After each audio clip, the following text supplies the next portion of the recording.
legends awake.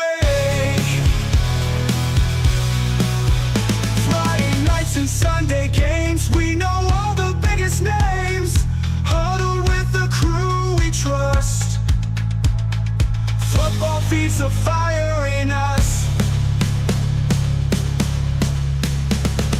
Fans don't live, we unite under the stadium lights. Every team, every score, we always hunger for more.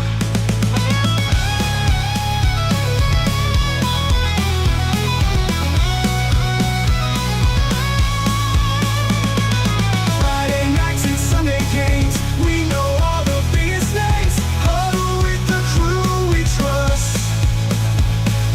Football feeds the fire in us. Fan day mornings feeling alive. Jerseys on, we're ready to die. In the fan zone, we'll come on. Let's cheer loud, let's stand tall.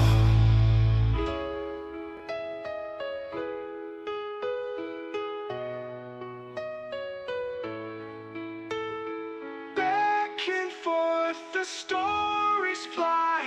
Who's the best? Fans can't lie. Touchdowns, tackles, we discuss. Feel the rush. Come join us. Hey, we are back once again. Tim, how are you doing? Another week? Doing good. I'm doing good. Can't complain. Can't complain. I could, but would it matter? Right. And for those of you that have been following us for a little while, y'all might recognize our guest tonight, Zach Keilman. How have you been? It's been a minute. Oh, life's good right now, my friend. Just enjoying one of my favorite times of year. It's the spring football season. So, nonstop action, tons of great football. And I got even more coming up, Tim. I'm waiting for that CFL season to kick off too. So I'm getting stoked for that coming around the horizon. But yeah, life's good right now, man. It's good. It's good times. And it's getting the spring football world's getting more and more crowded, but man, it's just getting more and more fun at the same time. Always is 20. It's really 24/7 anymore. That's the dream of any diehard like ourselves. If I can just enjoy the sport I love almost all year, every weekend, it's close. We're pretty much there at this point. Well, I didn't even realize it till I think just yesterday. We have the draft this weekend too. We do. Let's just throw one more thing on top, right? NFL. I don't want to be thinking about that right now. I'm kidding. I'm Bears fans are kind of hoping it's a good year. So I'm waiting. I'm a Raiders fan, so it's been 23 years since we've been relevant. So I could say the CFL draft is next week, but I don't think anybody would care. Then you should still drop it. It's okay. I'll be keeping an eye on it. So I know you've been keeping up with everything. You haven't been spending too much time on the social media side, at least in the recent months. But I know you still keep up with this game quite a bit, which I do want to touch on that one in a second. No, we definitely can talk about that. That's completely fine. But what do you think of the season so far? Like I said, I know you're one that follows the game closely.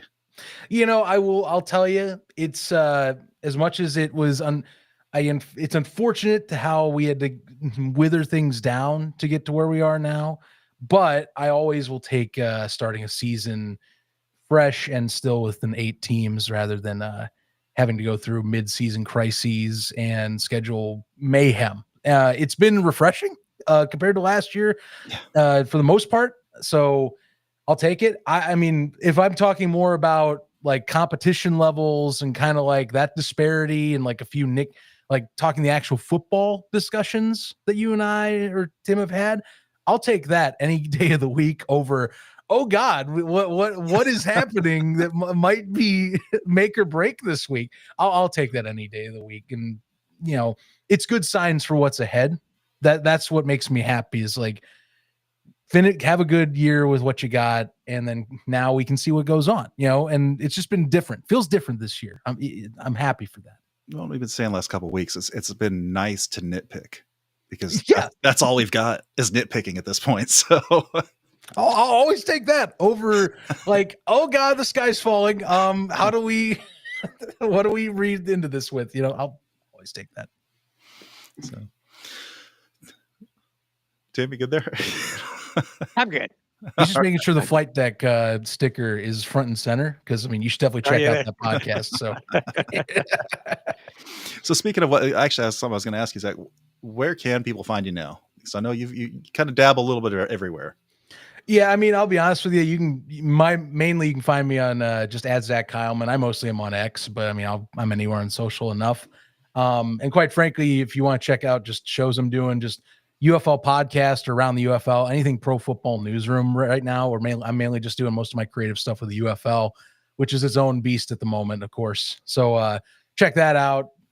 Basically Thursdays and Mondays right now, you can find those shows and cover the week that was or the week before. That's about all I got right now. Otherwise, Is that not enough? It's different now. Like now unlike last year where I was doing like shows every week for AF1 or I guess AFL at the time. Now it's just like I'm more of like a fan participatory role, which is way different. And honestly, it's kind of a breather. I'm kind of happy about that a little bit. I can kind of just watch more as like fan, and doing it that way. And that's not how you started out this season. No, So not at all. So one of the things I got to put out there, you did one of my favorite social media posts out of any team, probably period. Like I can't think of a better one that any other team has ever put out. When you put up the I don't even know what to call it, the video just kind of ripping on all the other teams in the division. Well, we were doing and still kind of are, I'm not involved in the meetings anymore because I'm, shocker, I'm not with the Bandits as a social media guy. But when I was with the Bandits, I was doing the media directory role and mainly the social media content. It was just like, we needed something to spark something up. And like, that's the thing is like, one thing with like a lot of the social media campaigns anymore is it doesn't hurt to like prod each other, and kind of make fun of each other. Cause like at the end of the day, it's going to get people riled up and kind of get people interested in more of like a beef or like more like wanting to see what happens when something goes down on the field or like the result comes out and then you have to react to that result, or you can kind of cheer and gloat a little bit. So, took that in stride, made some great videos and all that. I had a fun time doing about 4 or 5-ish months worth of content. It's just a shame that, I got to watch, unfortunately, the writing on the wall slowly kind of get scribbled and had to make a choice before things went fully south. Well, and honestly, the best part about that campaign you put out there is the other teams picked up on it. Yeah. And they commented back, and the fact that teams are all engaging each other. And it's like, this is the kind of stuff we haven't really seen in this league anyway. Right. And you guys, the thing is with social media today, you got to stand out from the crowd. It's really hard to break through and consistently break through. So, you got to really think outside the box. You got to be creative a little bit, and you can follow trends, but following trends does not equate to instant success all the time. Sometimes it does take a little bit of your own process and your own artistic vision to do something, and credit those videos that you're mentioning, especially I definitely used, someone else has done them before, but I did on our own spin. It's like, hey, it's kind of easy. I like Vacation, the movie. And it's like, oh yeah, they got that one scene from where they go to Dodge City. They basically just call Dodge City a dump. Now that's the movie. I've never been to Dodge City. I would love to go at some point, but that was just part of the magic of it. You're just trying to get some people to react, get some more engagement and more fun, and I don't know. That's what I learned. I learned a lot of great social media tips through it. It just sucks that I couldn't keep doing it because I had a lot of great ideas for in season, and in full scope of it still, gentlemen. I will go on record. I've said this to people off shows, but I fully still believe this would have worked if owners just got their head out of their asses. I really believe that. From seeing what I know we were doing, we could have made it work at what would have been Mullet Arena when I would have been allowed to pull the trigger to use the press release I wrote myself and learned how to write. We never got to use because they never got it finished. But I think it would have worked. I still buy that. Well, there are a lot of folks in Arizona, a lot of Rattlers fans that weren't happy about them moving out to Glendale, and I think it would have been a great opportunity to pull in fans of this game that still remember how this game was played as opposed to the indoor game, and still miss the nets and miss the jack linebacker and the things that make this game special. I think it could have worked. From what I know of that area, anyway. Yeah, my take on it, I've sat and thought about this a lot, just before and after, and the way the Valley is structured, I talk to people all the time. It's like, well, the Rattlers here. It's like, well, yes, but have you been to Phoenix? Do you know what the Valley itself is? It is one of the top 5 largest counties in America by landmass. Glendale is in the southwest corner of that said county, like far southwest. Where I'm at right now, which is closer to the middle, it takes me on a good day 35 minutes. On a bad day, which usually is most days going past Phoenix downtown, it's 45 to an hour. So that's a long time for someone that's on the east side of the Valley to go into a football game. And credit, they still get people out there because it is a good brand. But I'll tell you, there was an opportunity to get that middle class audience with family-based kind of, I think, laurels in what is Chandler and Gilbert, Arizona, Mesa, Arizona, and Scottsdale. We had that. But what kills me is that it was not the right ownership at the right time. And it bugs me because I know, one with the right person that has the right care, 5,000 seats is achievable to get. Maybe not the whole thing, but it would have put enough seats to where you can justify a team in that market.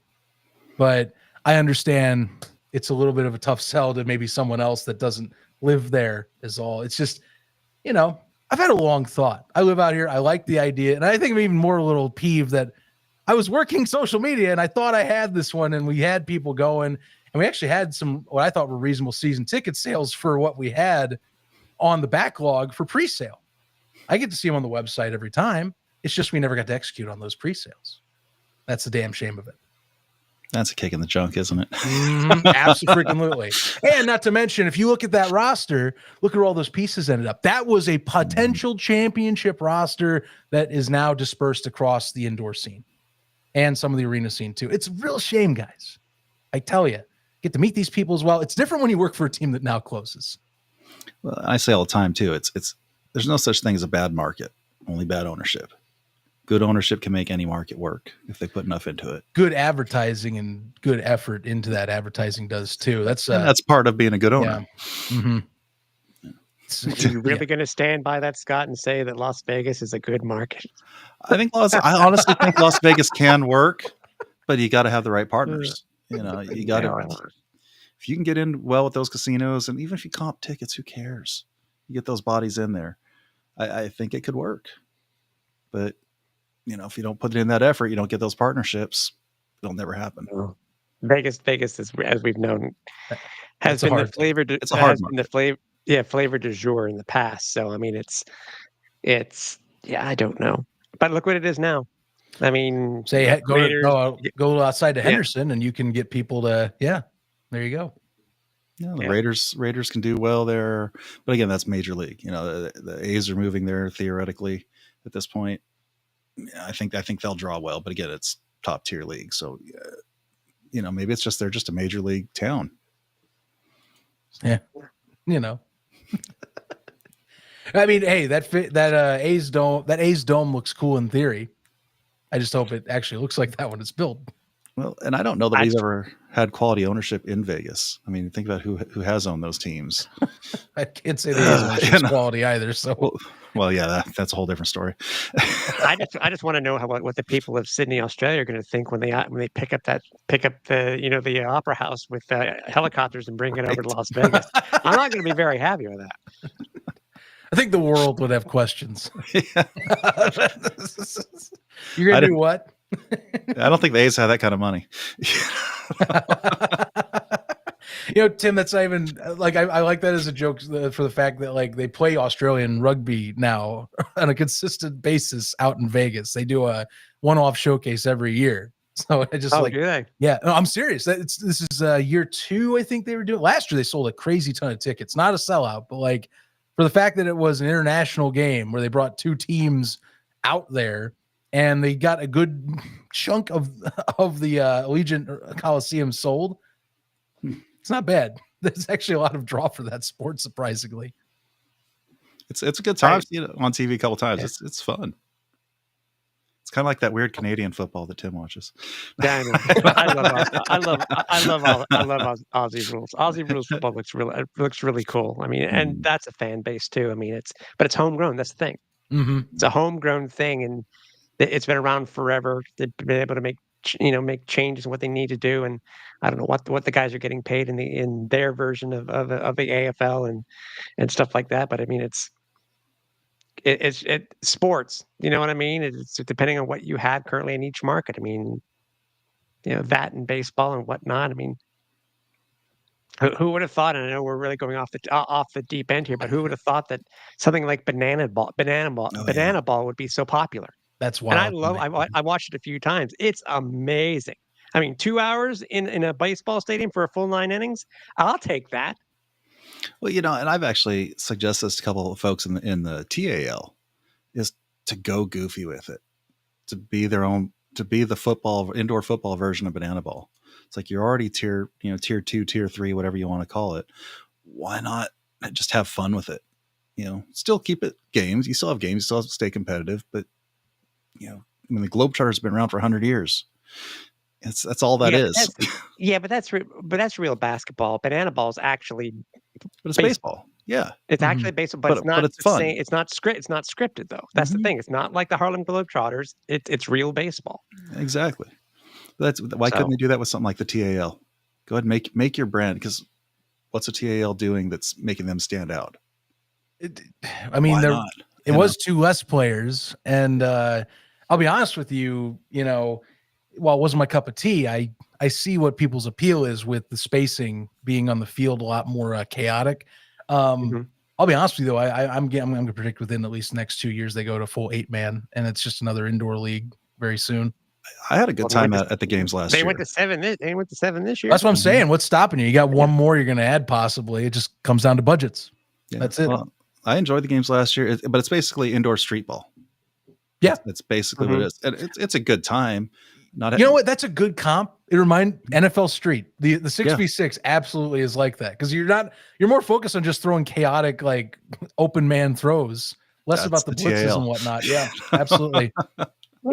It's also like the high schools that aren't that big. What do they play? They play 8 on 8. 8 on 8 high school. 7 on 7, I think too.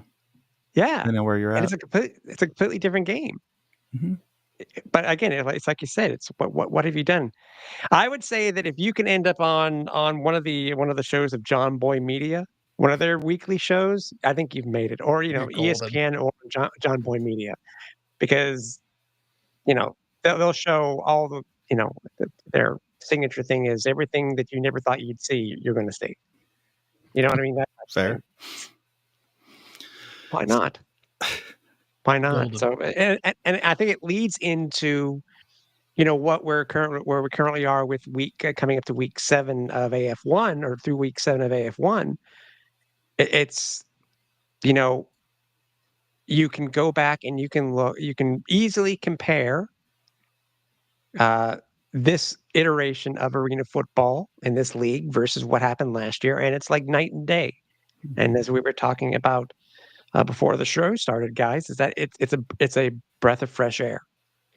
Some people, many of us, myself included, have stepped away. We've really become more fans of anything else. We've gone back to the days where we're just enjoying what we're seeing, and becoming Monday morning quarterbacks and nitpicking about everything. It's not about who has the latest scoop and who's going to break something first. You know what I mean? Yeah. We may know something. Are we going to say anything? Oh, hell no. Why not? Why would we? You know what I mean? We're not on that side anymore. Yeah. So I think that's what actually makes it fun. And the game's been far from perfect. the game itself has been far from perfect, but it's a good time, and it's, for the time being, it's stable, and that's huge. That's absolutely huge. Yeah, I say get a season under your belt, when you're picking up the pieces and kind of going with what's old is new for the brand, and that's really what it's been. Yeah, the bumps in the beginning of the season, suck. But I will, as much as I hate to say it, I'll still gladly take going into a year, have a set, end with the same set, rather than being like mid-season, like crap, we got to readjust again. And now we're mid-year and have to tell arenas that, hey, we need this badly for availability, and that you never want to see that. So I'm if it's 8 and stays 8, which is looking like it is right now, sign me 2 thumbs up, because I'll always take that, and then move on and see what you get year 2, which they got great partners already to build on a base for year 2, is what I'm loving right now. Plus, I don't think any of us ever think that that AF1 would have better things going, in my opinion, than some of the other indoor leagues. We're not behind a paywall for our games. We're not having our YouTube, the league's YouTube channel being taken down for whatever reason. That is the main. Because I thought about it. Any form of arena football, as far as I remember, was never on YouTube. It was always on some sort of streaming service. Besides a random game here or there last season. Yeah. Yeah, because it had to be, because of certain things. And that leads me to this too. Is like, sure, it's a first year, a contract on a channel that has never had a sports division up until this year. Who would have thought year 1 getting a national television contract? Sure, the numbers are, at the bottom of the Nielsen's, but the thing is, if the league's happy and Vice is happy about the numbers, if that's the case, then it's a great partnership. It really is. And it leads into speculation. Obviously, we're going to talk about it, the whole TMZ thing. Remember the last time we were on the anything that had to do with arena football that was on TMZ was not very popular, but this is something different.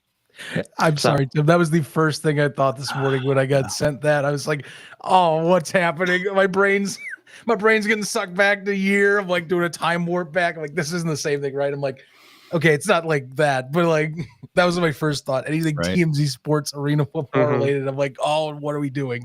Yeah, kind of hold your breath until you click that link. I was like, oh man, what am I in for now?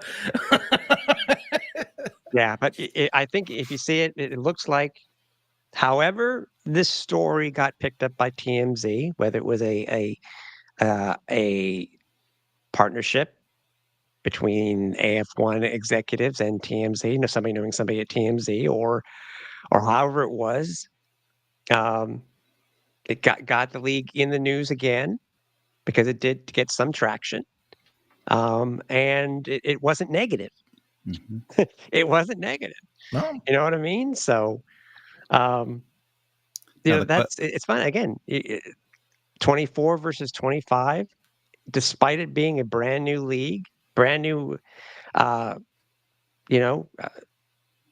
new logo, new name, but it still is. The 25 is a hell of a lot different than 24, and that's all that I care about, because I'm happy with it. So now it is also the time of year where every league starts talking about their grandiose plans of, we're going to expand to 12 different cities, and we're going to be having this, and we're going to have that, and we're going to change the game. How much of that was commissioner speak on TMZ, and how much of that was, hey, this stuff's actually going to happen?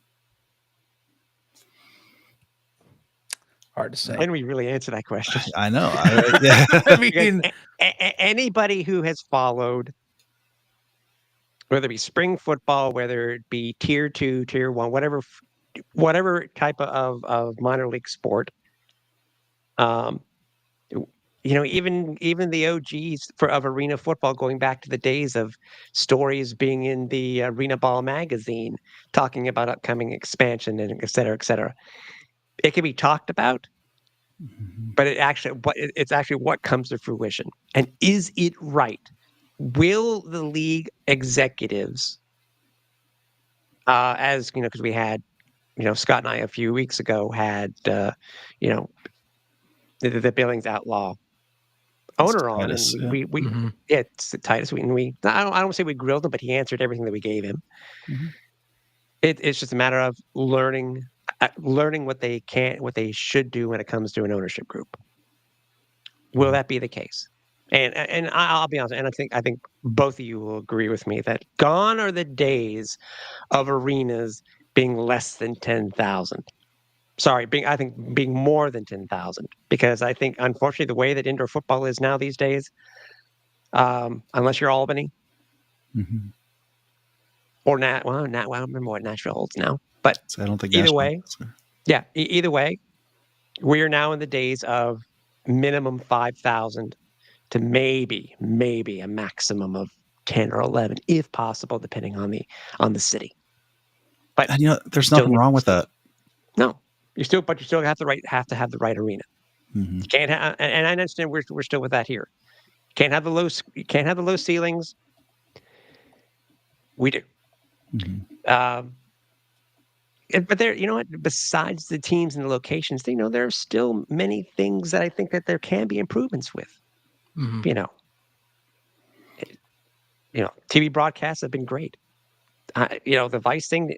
I understand people can't necessarily. Not everybody can get Vice, but also partnering with, going with the Evergreen also.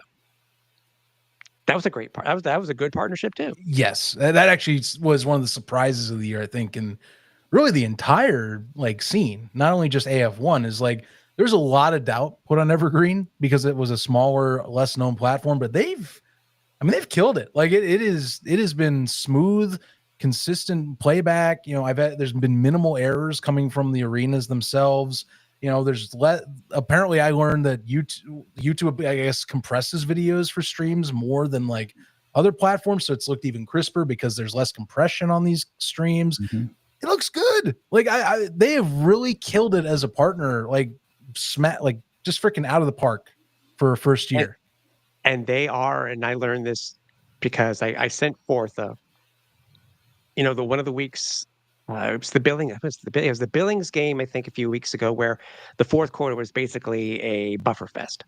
Mhm. And I had somebody reach out to me and say, give me your email. Da da da da. Basically it seems, and I don't know, maybe Adam in the league office can help with this. It's just a matter of there's somehow the Evergreen relationship is somehow tied to Vimeo. And if that's the case, because Zach, I received an email from Vimeo saying, "We heard you got an error, blah blah blah blah. Tell us about it." And I was like, "Why am I getting this?" And then the bell went off. It's like, okay, some sort of partnership between Evergreen and Vimeo, and it makes sense now. You're talking about compression. Vimeo is known to be one of the higher tiers when it comes to videos. Well, and When I it comes to can go ahead and confirm that. non-compression and da. So Yeah, I could definitely go ahead and confirm that they definitely are using Vimeo. We're working on getting this show put onto Evergreen, and that's the other thing is they've embraced the community. That's the part I'm really enjoying. That we got the turf tapes are on there, and the Nest has got their pregame, postgame, and their Firebirds Weekly up there. And like I said, soon we'll have this show up on there. Yeah, they've embraced the community, and yes, and so I've had to upload all of our past episodes have all gone up, and it went up through Vimeo, and then they'll do what they got to do to get their magic up on their end. And I'm excited to see it. I'm excited to see us all up on there. That's gonna be good. Book it for this one at least, right? Right. Yeah, exactly. So, Zach, what before we talk about this week's games itself and what we saw and what we liked and what we didn't, etc. Mm-hmm. And I know you've had ups and downs this year yourself when it comes to being involved with certain organizations in AF1, but overall, you're pretty cool with how the season has gone. I mean, whether it be, and I'm curious to know your nitpicks if there are any. I mean, I have some when it comes to gameplay, but overall, from what you've been able to see, where would your rating be currently 7 weeks into this 25 season? So, it's funny. I also have nitpicks on the gameplay as well. And I think that's a symptom of more just how do we solve getting some newer franchises or things kind of adjusted, or finding new ways to get new talent, or maybe even coaching changes. I can go all ways with that. If I were to do, like, say we're talking this year, and if I'm looking at the grand scheme of like the indoor leagues, I think AF1 has established itself as the definitive number 2 right now. I think there's some stuff that needs to be worked out, that it wants to be number 1. There's definitely things that are saying, hey, we're not messing around. We are trying to be the top dog again. But I think for where they're at right now, it's definitely a number 2, and that's a good thing. I have to specify that. The gameplay is my main nitpick in a few factors easily, Tim. And that's the thing, now that we're into games and we're focused on just games, really. Now I can go, okay, what needs to be better moving forward? And so, obviously scores, people will be like, oh, all these games are disproportionate scores. You're looking at like last week's Nashville, Washington, 68-20, or like something like that. And you see like teams like that. It's like, okay, well, that is where we come down to what do we do next year for teams that want to get better? That's going to come down to ownerships making moves and choosing tough decisions and how to operate. So that's on them. To me, though, on the field, I'm looking at this, and Scott and I kind of chatted before you jumped on, and behind the scenes, I'm gonna be honest with you, I want the special teams to improve. It's kind of driving me nuts that I watch the whole landscape, not just this league, and I look around and I'm going, how is it that you have the AF1, the league that we're focusing on most today and moving on? How is it that you have this league that I think has what is the best setup for kickers, to make an impact, and at best, maybe 3 teams are really truly taking advantage of their special teams? It's baffling to me that it's this disproportionate, because I'm telling you, I'll put a little spin. I was just in Northern Arizona this weekend in Prescott Valley watching Wranglers play up there, indoor football. And I'll tell you, another GOAT, by the way. Coach James is a GOAT. Yeah, yep. I mean, so unfortunately not a good season right now for them. But, one thing I did watch, both their kickers easily back of the net, out of bounds kicks. And I'm going, how is this a problem right now? Like if you have like, it's almost like flip-flopped. How do we have where you have in the 3 leagues, 2 of them, I feel like majority-wise are getting these kickers that are getting these high, strong legs. And then here we're just missing the mark. I'm losing it. And I'm not sure it's the football, because Big Game USA is pretty damn good at making footballs. That was one of the best things they chose to do this year, was pick a reliable ball manufacturer that they've worked with in the past with some of these main officials in the league. That's a thing I need to see fixed ASAP next year. Because, I mean, you pay an investment into this structure that does so many great things when you get the right personnel, and to not use it is just so damning to me. It really hurts watching it sometimes. I'll kind of reinforce what you're saying. Virtual high five. Yeah, I mean, seriously, like that's like 100%. number 1 competition thing they have to fix next year, like right away. Yeah. We can talk indoor football style versus arena and whatever, and that's up to coaches and what. That has to be fixed. That's a league-wide problem for something you're investing in. Well, to reinforce what you were saying, at the Salina game this week, I don't know that any of the kicks went into the end zone. They're all at the like if I'm a competition committee personnel member, that's unacceptable. Like that just cannot happen. Yeah, it's off a tee. It's not. You're not like you got. I don't know if you're paying. And again, I'm not a kicker. I couldn't kick it that far, but to not be able to kick over 50 yards, let alone the 60 to 70 needed to hit it off the nets, that just seems automatically disqualifying. If we're paying you as a player, $400, minimum $400 a week, which is more than any other league does, short of the UFL, you need to be able to kick over 50 yards off a tee, just period. and I don't understand that either, is that, the nets are the part of the game. That's why Mhm. they kept the nets in the game. And I agree with you, Zach. It's at most 4 teams that have potentially have a competent kicker. Albany's one. Billings pulled off a coup by signing Dean Faithful because Mhm. he has CFL experience, and his first game he almost made the Nets. But after speaking with Dean, I sent him a DM and I said, he told me he didn't have any practice time on the new Nets, so he was doing it, on the fly basically. Yeah. And I'm trying to think of the other team. I think Nashville's one of them too. And guys, help me here. Who would you say would be potentially the fourth? Because it's I know Corpus. Burkhart can, but he's been very inconsistent in Southwest Kansas compared to last year, Mhm. which has been Yeah. a little baffling to me, honestly. And it's just so frustrating because yes, I've been, watching the arena game for such a long time. The Nets are a part of it. Um, you have to have again. If you are a kicker in university ball and you can't now kick a ball 58 yards, come on. Mhm. How the hell are you playing university ball or NCAA ball or whatever it may have been? Oh, It doesn't right. make any sense. But yes, I understand, like in Faithful's situation, not having the chance to kick on the nets. I get Mhm. that. But yeah, it has to be a huge part of the game and to me that leads to they're not using the nets properly because most of the time they're going for the deuce.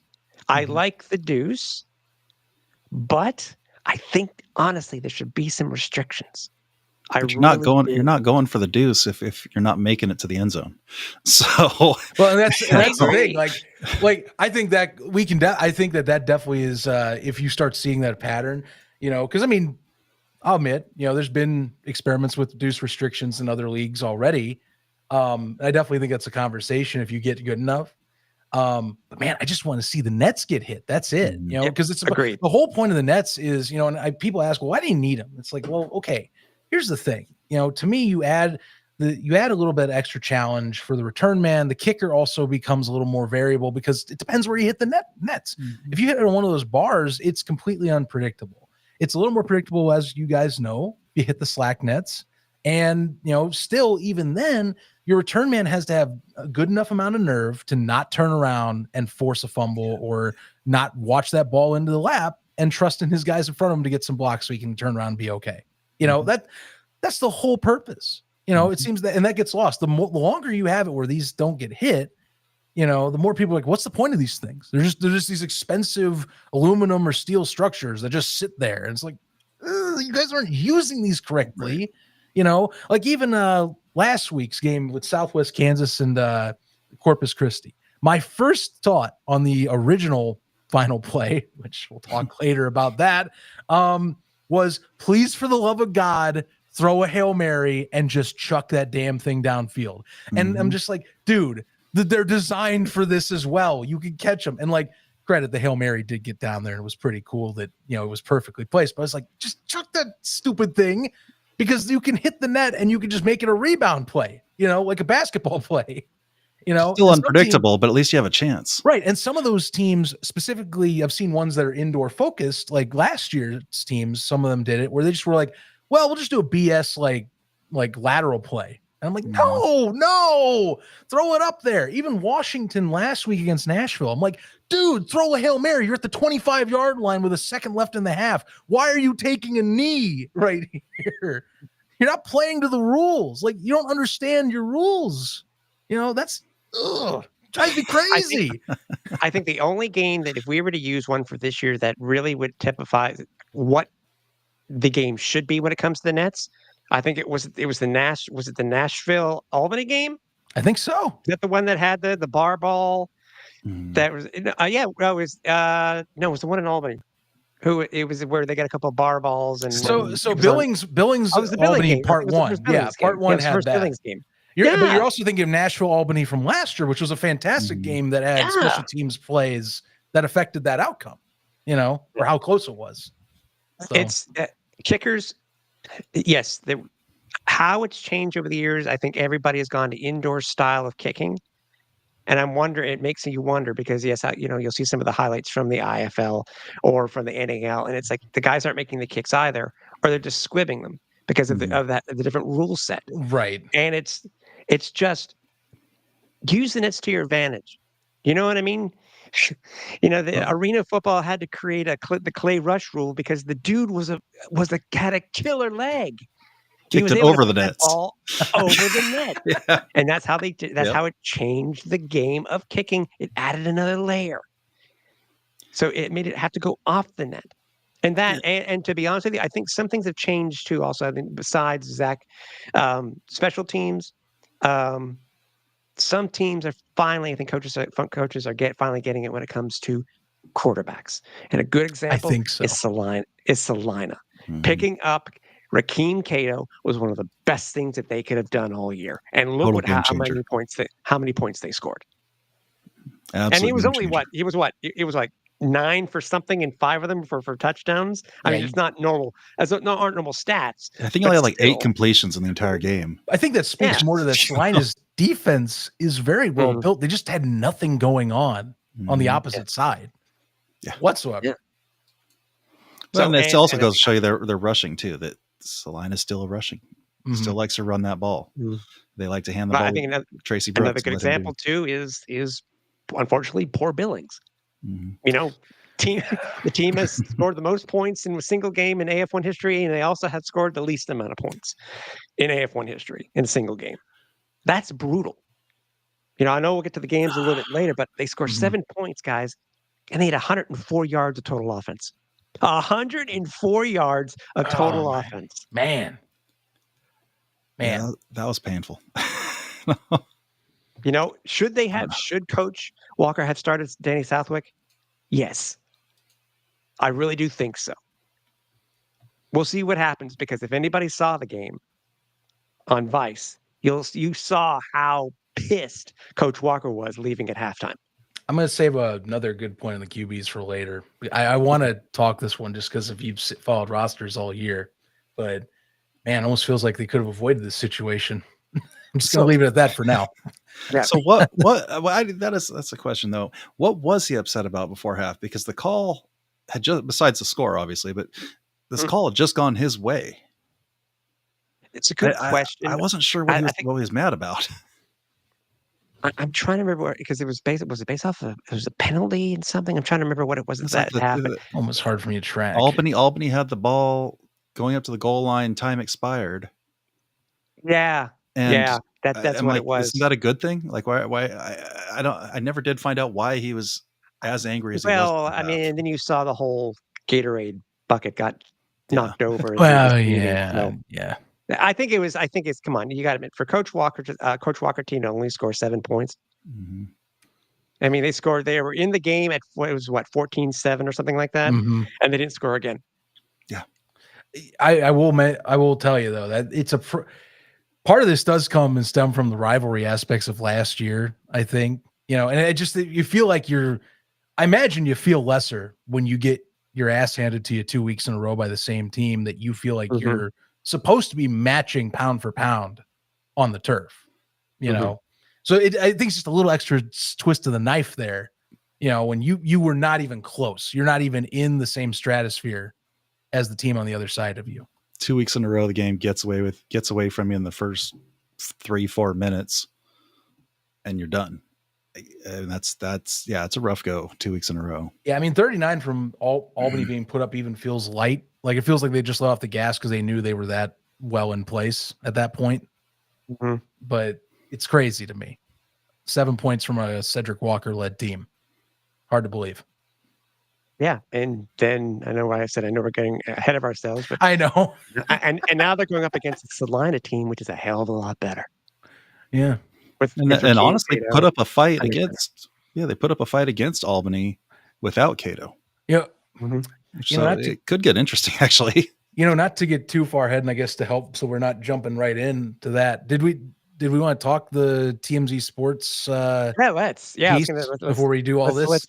Let's pivot back, and let's go with Zach for those who didn't see it. Give a quick synopsis of what was said, in that small short interview with Commish Fish. Yeah, so Commish Fish definitely, or Fisher. I love that nickname, by the way. Sorry, Commish Fish dropped on TMZ Sports at least an interview they had earlier, probably I imagine a few days ago, but now this morning, that they are already looking ahead to next season, and basically was talking about partners that they're maybe looking for in terms of expansionary talks and also business relations. The piece kind of writes up about how, like, an example, Hulk Hogan through Real American Beer, they're already making inroads with a celebrity crowd like that.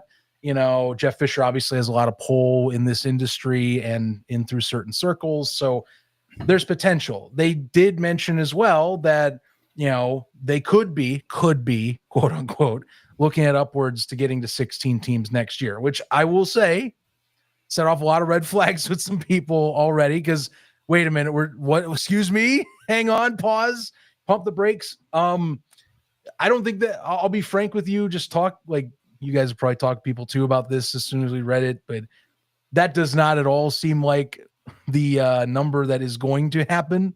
It just seems like one, I think, that's more of a wishful thinking number. But yeah, that was the basis of this interview, was talking that we have a stable base. Here's our look at what we're looking at the future. I'm talking with people in kind of the circles TMZ talks to, and we're trying to make it the league more, I think, widely available to maybe casuals or people that aren't as diehard, trying to spread its wings a little bit. I think that's the talk here. How that looks to be determined. Keep in mind as well, like, we have 3 brands that are quote unquote on the sidelines right now, that futures are also up in the air, possibly or not, depending on 2026. So, like, that's all I got from it. That was pretty much the basis of not only the write-up, but the 4-minute interview that they did on the article. By the way, we'll get to it in a couple of seconds here. Just breaking coming in from the league itself. Arena Football One statement on officiating. It is talking specifically about the game that happened in Corpus Christi, and we will get to that next. I have a copy of it here. I don't either know if either of you two got a copy of it, but we'll get to that after. I'll say we'll talk more, but good call, because I've been waiting to see when they were going to address that. Well, but for put that aside for now. Yes. I've been curious what you guys think about the TMZ thing, because, like, anyone you talk to, it's been I think, expected reaction from some of the usual crowds, where it's like, we're doing this, and yeah. And I think that's why I made the reference to, the reference to how it was in the past, where the league would make it would basically be in the league, game program for the entire year about, certain markets that they're looking at, they want to go to.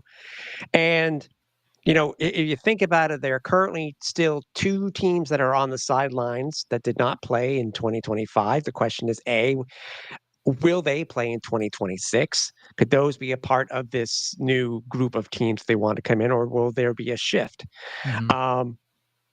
The team, honestly, as it seemed that every single year that the Arena Football League talked about it, there was always change. And I think, if I remember correctly, I think there was only a 1 year where there was not movement, whether it be a team folded or there was a new team in the Arena Football League that came in.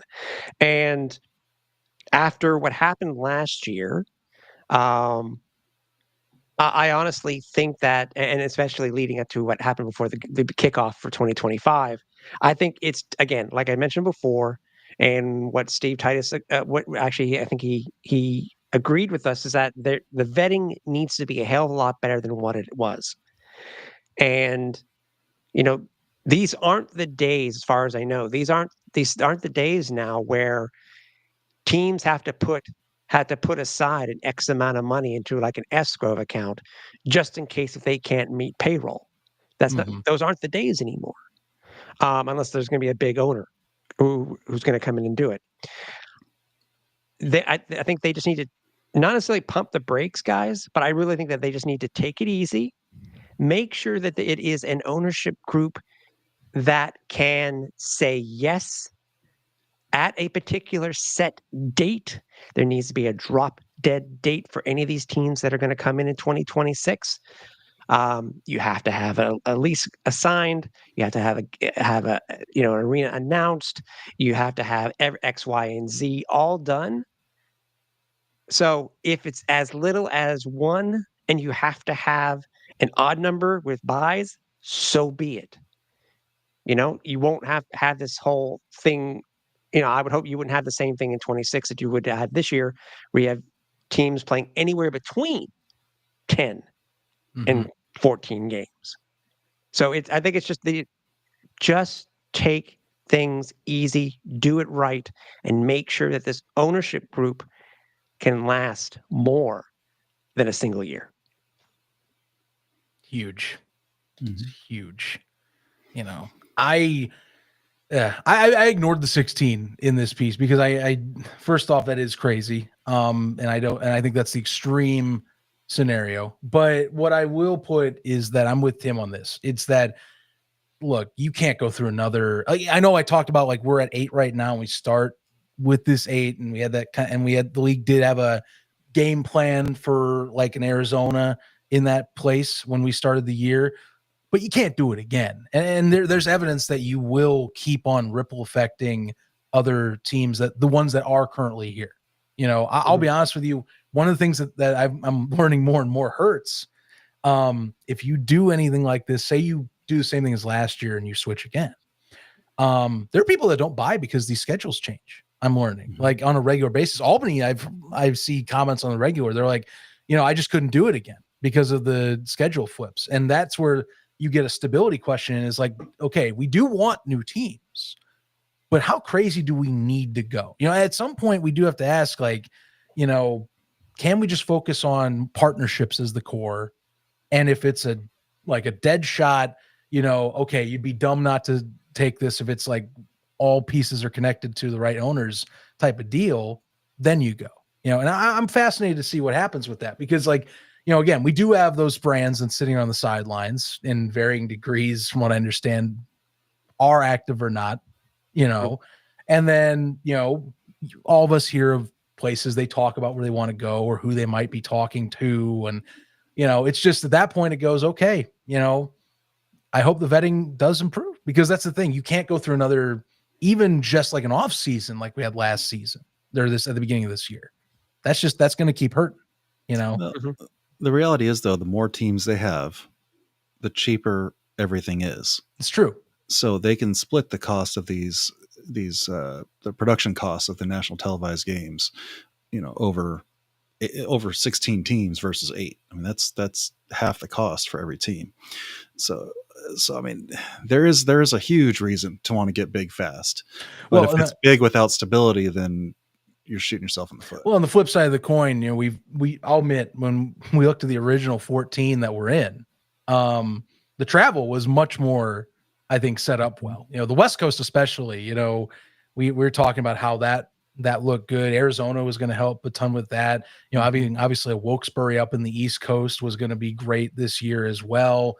Orlando, that whole debacle, its own separate can of worms that I'm still mad about personally, knowing what I know. There were places like even don't talk further, Monterey having to take a year off. Like, that was a good one for the Central and Western teams that had to then reconsider. Corpus. Yeah, well, Corpus, yeah, I'd talk about that right away. Yeah. But, I feel like I want teams, but like, I'm kind of like trying to find a way where it's like, I hate doing the whole dance of bracing for impact if we have to, that's why it kills me where it's like, I almost want it this way, but Scott, you're not wrong. That does help with the level of sport we're talking about here. When we talk about better ways of cost benefits and kind of balance, it's a hard thing to combine. Vetting is huge. Absolutely. Mm-hmm. But I see everyone does want to get bigger. You keep saying you want to be the number one. So, it's almost like you're incentivizing yourself to do so in that regard too. The reality is IFL is not considered number one because of the amount of teams. They're considered number one because of the amount of teams that have stayed. And that's the real reason why people look at them. They look at them as if they are more stable, which they are, but keep in mind, they still lose teams too. You know, we lost this a couple past this season. season. Yeah, I wouldn't have thought Mhm. the IFL would lose. But you know what? Mhm. I made this joke or I made this comment recently. It's like, sure, this is the IFL 17th season, right? Okay. What's the one thing that you remember the most about the IFL 17th season? Paywall. What's the one thing that everybody who's been around a long time that remembers when it comes to the 17th season when the Arena Football League was around? NBC. Mhm. That's the thing. Mind you, I understand it's a different time. But then again, something worked right in 25 in order to get them a national television contract on a Nielsen network. Mhm. Sure, there's nothing wrong with CBS Sports Network, but this is the Nielsen network, and we actually get to see some of the ratings. Yeah. And the games are actually up on their streaming service about 72 hours later after the Vice window is closed, Mhm. exclusivity window is closed. When's that ever happened? Never It's happened with nice. CBS Sports Network. Never happened with the NFL Network. Speaking of Evergreen, we are officially up on Evergreen. Hey, So, all right. so, yep, you can find all of our past episodes up on Evergreen right now. That's what I'm talking That's about. cool. That's cool. So, Props to Scott, them. I Again. mean, Scott, your thoughts, specific thoughts about expansion, and we'll talk about the league release that was just sent out. But your thoughts, because I don't think that you don't need to expand for expansion's sake. You know what I mean? I mean, it's not like it's not the days of getting Vince Neil and supposedly him coming in paying X amount, and that was a debacle in itself. yeah, look how that worked. Yeah. So like I said earlier, I almost think it's necessary to have expansion for expansion's sake. Like I said earlier, it helps cut the league-wide cost for everybody involved. Mm. But if you do expansion for expansion's sake, and you get people that aren't prepared, I mean, Zach, you dealt with all that in Arizona. He was planning on coming on a year before. He was planning on coming on last year's AFL. How he wasn't prepared and ready to go by this season, it floors me. It looks even worse that way. That's Yeah. what kills me. Mhm. So having people 100% prepared, expansion, just taking a checkbook isn't worth it. But you need a few of those checkbooks out there. You need more than the ones we have if you really want this product to stay stable and grow. Growing is more than just the number of teams. It's where it's visible, how it's visible, who you could attract. I agree, and I think more stability in the long run, I think will equate Mm-hmm. to more of these quarterbacks who are good quarterbacks who may have been currently playing in the IFL or the NAL, and because I know that each of those leagues have interesting rules when it comes to veteran players. Well, it will bring them, and not only that, but also coaches into AF1. And I think unfortunately, they still got to get rid of most are still remembering the stigma and stench of what happened last year, and I think that's might have been kind of what may be holding back certain players and whatnot to come Well, into I know a couple of players eh, didn't want to have anything to do with this league because of last year. yeah. And See, that's the hopefully we thing. can get them back next year because they're good guys, good players. Yeah. So just better kickers, right, Zach? Better kickers. Please, for the love of God. Yeah. I cannot go through another year with watching half of them not make it back there. I really can't. I mean, I'll watch, but I will start just going on rants every week if I start seeing it like To that. me, this is it. Everybody remembers the days where these arena teams, these arena football teams, practiced outside. Okay, so people are saying, "Well, Tim, what does that matter? It's outdoors." But some of these teams, and I'm trying to remember who off the top of my head, actually was able to put the arena uprights and practice. That's It was enough so that nice. you remember, guys. Some NFL teams did the exact same thing because they knew Still do. It trained their kickers, and they did it once for one of the All-Star games, NFL All-Star games, if I remember correctly. Mm-hmm. So there are so many kickers that have been around in arena football over the years. Have a camp, have a tryout at an arena.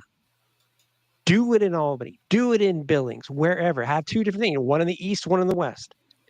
gives your kickers the chance of kicking or trying to kick on these nets, on the net system. And I think that is viable. National Scouting Combine partnership is a perfect thing. I think I honestly would not be shocked if a Gary Compton is debating on what would it take to get a special teams showcase to do this? Because I think that's really what's needed. Is you need to just get it where you can scout out guys in a place where you can look nationally and just be like, hey, I'll offer you a contract right on the spot. But you also have to have coaches. You have to have coaches that feel that that's necessary. They all should feel that way. That's what's they crazy should, to but me. I don't think they do. I mean, you look at some of these guys. I mean, look at who Washington's throwing out there to kick the ball. They legit don't even have a kicker signed.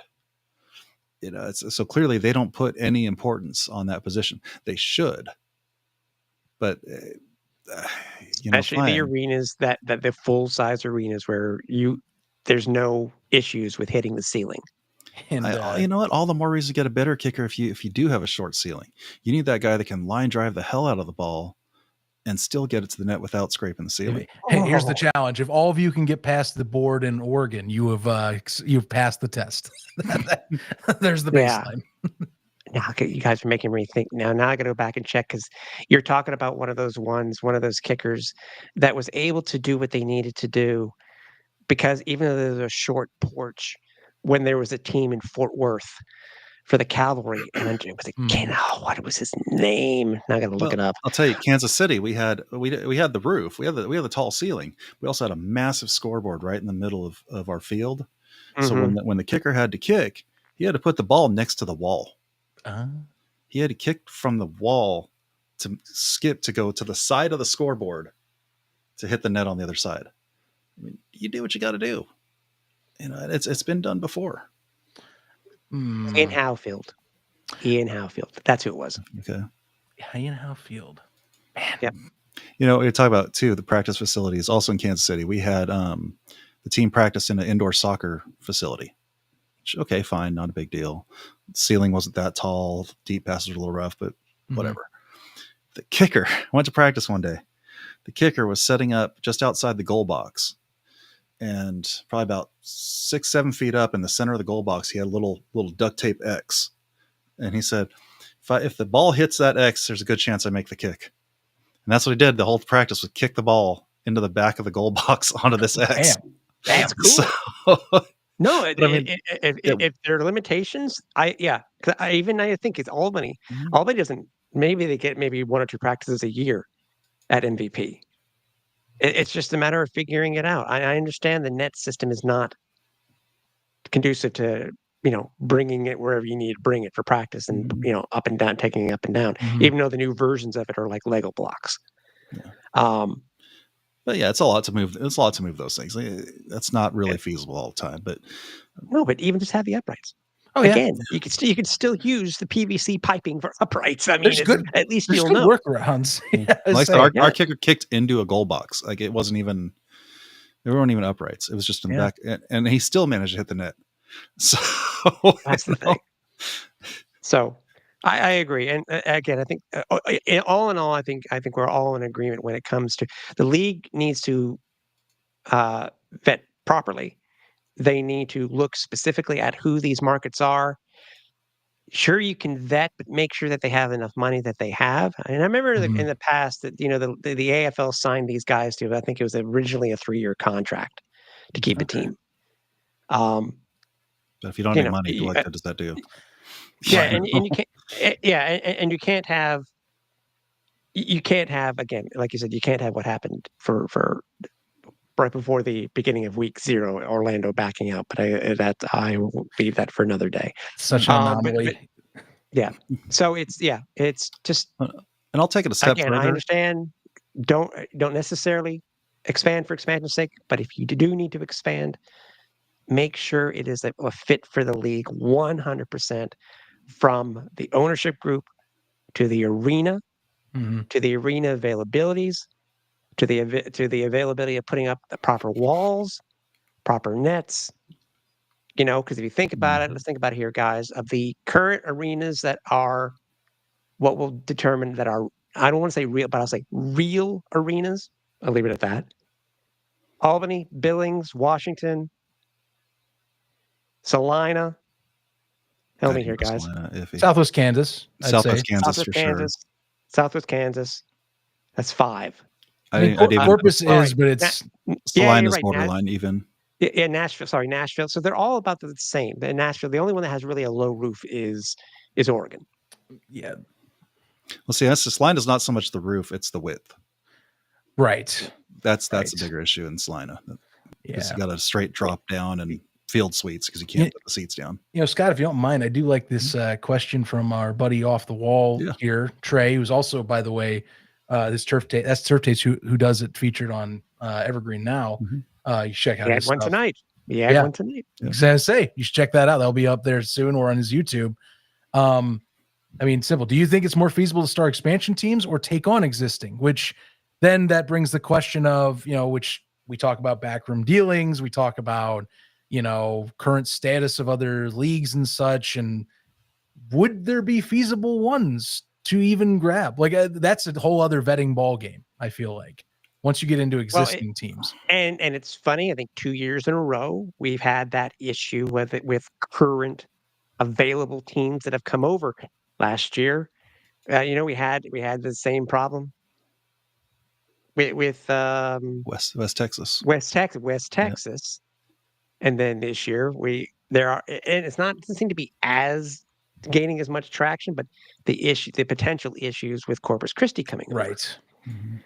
I think that's where vetting comes in easily.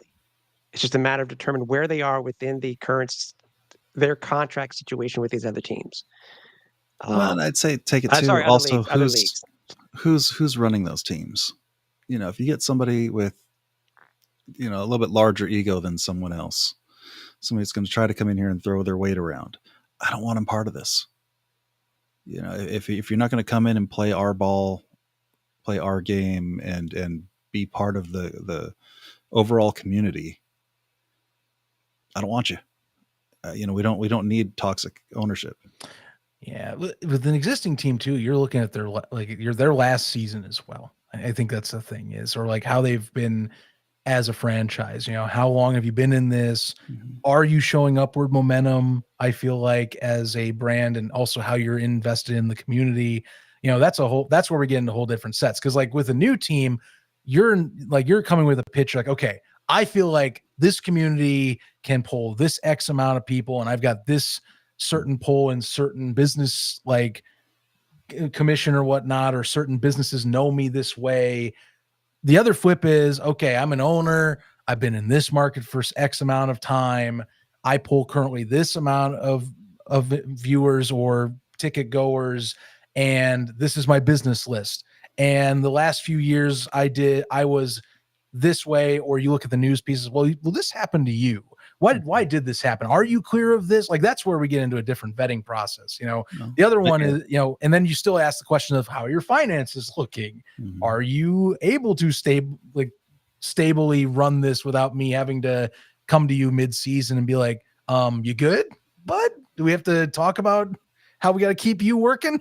But they've already got football pads. They've already got helmets. They've already got dasherboards. They've got make them realize. Make them realize. You have to buy this new equipment. Are you able to buy new equipment? Are you able to take on that cost of putting up said new equipment of nets every game? Because you do have to commit to those things. You are elevating what you're doing. Like that's one thing with AF1. Are you going to pay those prices? Because you are paying the most expensive per game player rate in any league in this space. So are you prepared to be paying the most expensive rate that way? Those are where you get into those questions, because you can have established in like in NAL or whatever. I'll even throw IFL, but that's me being hypothetical when we start talking about like stuff like that. But like NAL being more realistic, I feel, that's a big jump in cost. Like from what I understand, the NAL's doing cost wise, you are jumping a lot to go AF1. So you have to be prepared and have the growth capability to do so, to go AF1. I mean, geographically speaking, somebody like the Massachusetts Pirates would be a great fit. They've been rumored for years to be on the move somewhere, but they always seem to stay put, but that's a good one, talking that way, But it's like I said, it's a double-edged sword. Like I said, you got somebody that has all the equipment, so there's a huge startup costs that these teams don't have to incur when they come over. That's massive. But again, are they willing to commit to this game, to these people, to this model? Yeah, it's ultimately comes, no matter where they come from, it ultimately comes down to vetting. Yeah, that's the whole deal right there. And it's everything in a nutshell. And I think when we talk vetting, and I know I did watch the Titus interview thoroughly because I thought it was a fantastic conversation you guys had. Which he is right on the trust part, but I do want, and this is harder to do because you do believe and you do want to have faith that the owner you picked up or are adding is good, and something I saw with Arizona, by the way, where a lot of leeway, a lot of, I bet you'll get there, and that's what is a big thing that has to change is you got to make hard lines. I saw a lot of not drop dead dates with Arizona that led to what happened with Arizona. And that's the first thing you change is like, hey, if it's not this, you need to get out. Like, and I know that that's a hard thing to do to someone, but like this business, you don't have that room for that. Not anymore. That's going to be a big test next year is how serious are they with the drop dead commitments that they were kind of too lenient on last off season.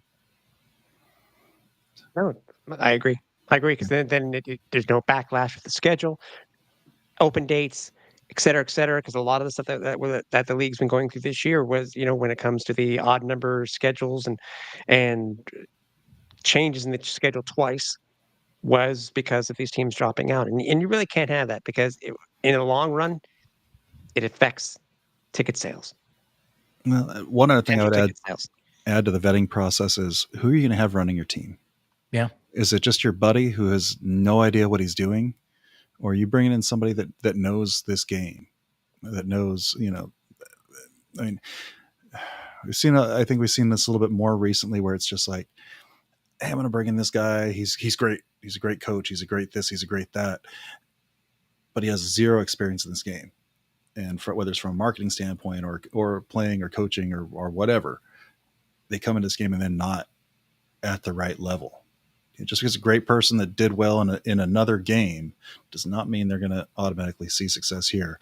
So whether that's the league providing someone to mentor these people to get them caught up to the expectations, or requiring somebody, hey, you need someone with AFL experience to some degree to be part of your organization. Or feed off some of the other ownership groups. Mm-hmm. Yeah. Albany is a good example. Billings, Steve Titus, and because they've done it right, they brought on the arena guys that have had some sort of experience. And it paid off. Even in Nashville, even though we don't really know who the current ownership group is in Nashville, because we know there was a change. Mm-hmm. Feed off of them too, because we know, Jeff Fisher is involved in that franchise. Darren Arbet. So, yeah, that too. You get guys that know the game, and it shows. Well, you can tell which franchises have people that know the game involved with them. It shows instantly. So all right. As we were saying before, the arena football, and it will lead into, I guess we could talk about the game. This is something else you want to talk about, guys. But it leads into the games this week because there was an issue itself in the Corpus Christi game, which led to a touchdown that in arena football, and I'm saying that specifically in that way on purpose, because I had to do some research myself, that in arena football, the game, the outcome in regulation should not have occurred that way. It should have gone to overtime. So arena football one statement on officiating. It has been an exciting first half of the arena football season. Over the course of the past few weeks, we have seen exciting games, new talents emerge, and rivalries renewed on and off the field. Throughout all of this, we have worked to improve the on-field product. Saturday night during the Southwest Kansas Storm versus Corpus Christi Tritons game, there were officiating inconsistencies that took away from the hotly contested game between the two rising teams. At the conclusion of the game, Southwest Kansas was called for an offensive holding as time expired. Southwest Kansas was awarded a play on an untimed down that they scored on. However, this is contrary to Rule 2.15, which states if there is a foul on the offense, there shall be no extension of time. If such a foul occurs in the last play of the half and there was a score, the score shall be canceled by rule and the half is over. Quote, having the exciting game like this ending with an officiating miscommunication is frustrating, unquote, said Commissioner Jeff Fisher. We are taking this situation and working to prevent any situations like this from happening in the future. I have the utmost confidence that Gary Compton and Jason Campagna, I hope I'm pronouncing that properly, has a plan moving forward to maintain open communication with game day officials. Moving forward, the on-field officials at each game will open a line of communication with Director of Football Operations Gary Compton and Interim Supervisor of Officials Jason Campagna during the final minute of play to provide real-time support. Additionally, that line of communication will be available to be activated quickly for rule interpretations and support. Quote, I am incredibly excited to step into this role of interim supervisor of officials, says Campagna. We are building something for the long term in arena football, and professional and reliable officiating is critical to that. Campagna steps into the interim supervisor of official role after multiple seasons of officiating arena football. His experience in leading a crew and knowledge of the arena game has him well prepared for this role. He has been refereeing arena football since 2018 and has worked multiple 50-yard game championships as well.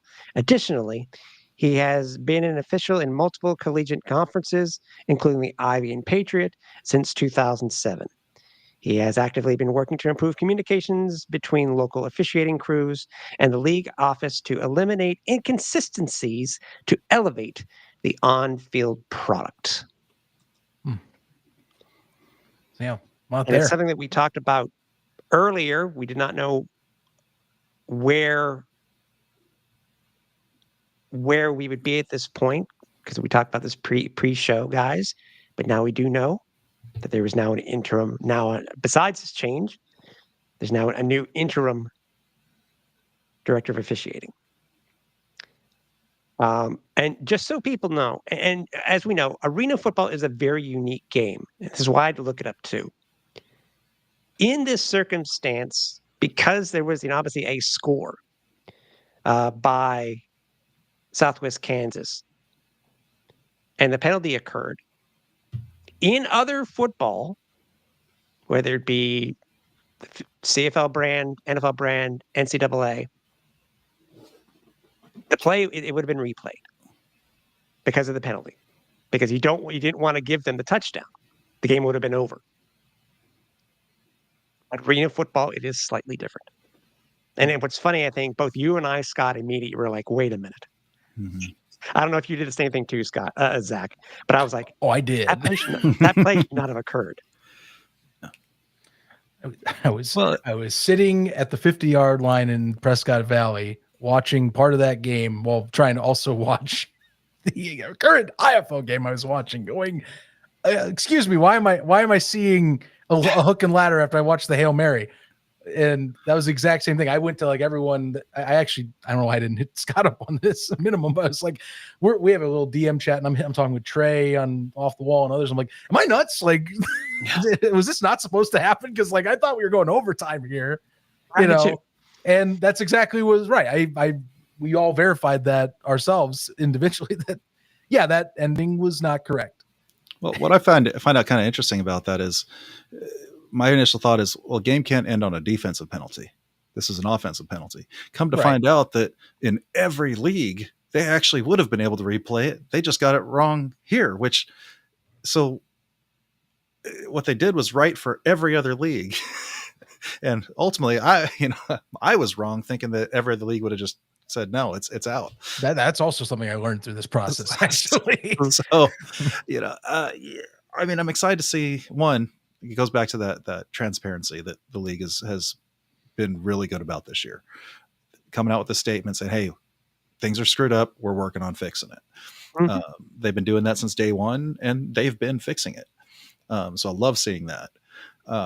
Two, honestly, I don't think officiating overall has been that bad in any location other than Corpus. So far, I think every game they've played in Corpus, there's been a pass interference in the end zone, and they've placed the ball on the one. In every single game in Corpus. That's not the rule in arena football. And but that's the only place I've seen that. There've been the only other issues that I've noticed this year, and I said this is just oh wait a minute, a nitpick. Gee, what a surprise! Right. Is the extra points at the end of a game Yes. after a touchdown is scored.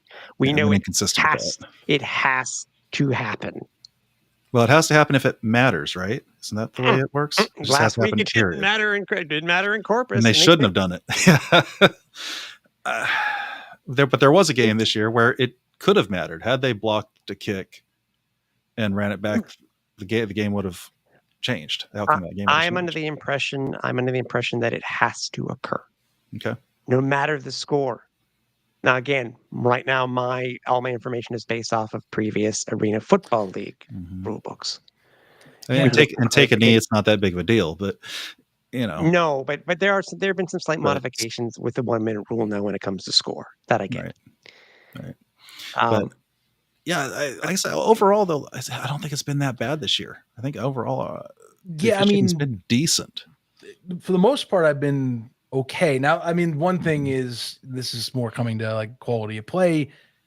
Just got to clean it. Like the penalty amounts are what get me more often than not, and that's more players and I think coaching up to like, hey, it's been sloppy at times. Need to clean that up a little bit, and I think that's the league would know that. But like, up until like this past week, I thought it'd been pretty consistent. It's just that, Corpus has been kind of, at times when I've watched those games. And Trey, with the freaking perfectly placed quote here, we have a betting partner that you have that can get affected by this stuff.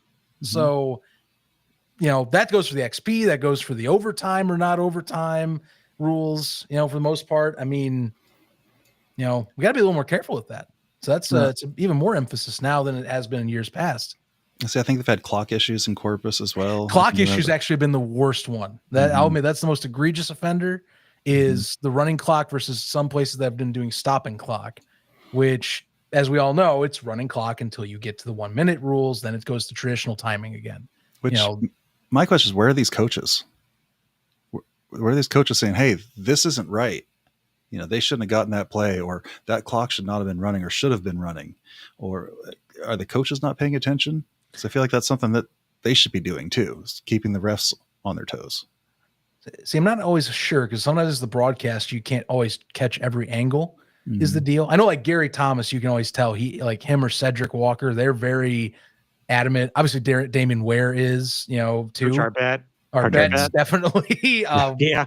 Few hot mic moments in the last Nashville game that I remember. So, at least the home game. But like, the clock issue is probably the only thing that sticks out, which it's like I'm trying to think here. Oregon was the one that sticks out to mind. Like the Oregon Billings game was up until like the late fourth quarter when they did basically mercy rule timing. It was all traditional timing rules. And we were all discussing like, geez, this game might go 4 hours. And it luckily did get under 3, but it was because it was a blowout, and they finally just started mercy kill. But like, that's something that is a definite cleanup because the clock issue alone, like, I get it. You want to, I think a lot of people are used to that for like traditional football, but like the rules clearly state that we're using 2019 timing rules here. We've been using it for now 6 years. And most leagues use it that way too. So what are we missing? But they're working on it. A running clock, except on penalties, and even a running clock on extra points. Yeah. And out of bounds. Oh, that's another one I caught this weekend was in Salina. There was 2 seconds left in the half. Touchdown was scored. Clock was stopped. There should have been a kick. There should have been a kickoff, but no, they ran the clock at the extra point, went into halftime. But there should have been at least a kickoff with that because there's 2 seconds and the touchdown was scored. So there are little inconsistencies, and we are nitpicking. but like I said, the worst offender I've seen, I think, in my opinion, has been in Corpus. That's, I think, the worst. Well, and that's why we had to have the PR this week. Yeah, come but out. I mean, even beyond needed, that one call, though, there's been every right. game. There's been minimum But you know minimum. what? I'm glad they posted. They needed something to say about that because that was But either all, props to the league. Yeah. for sure. Props to the league for putting out this statement. In the past, they wouldn't have.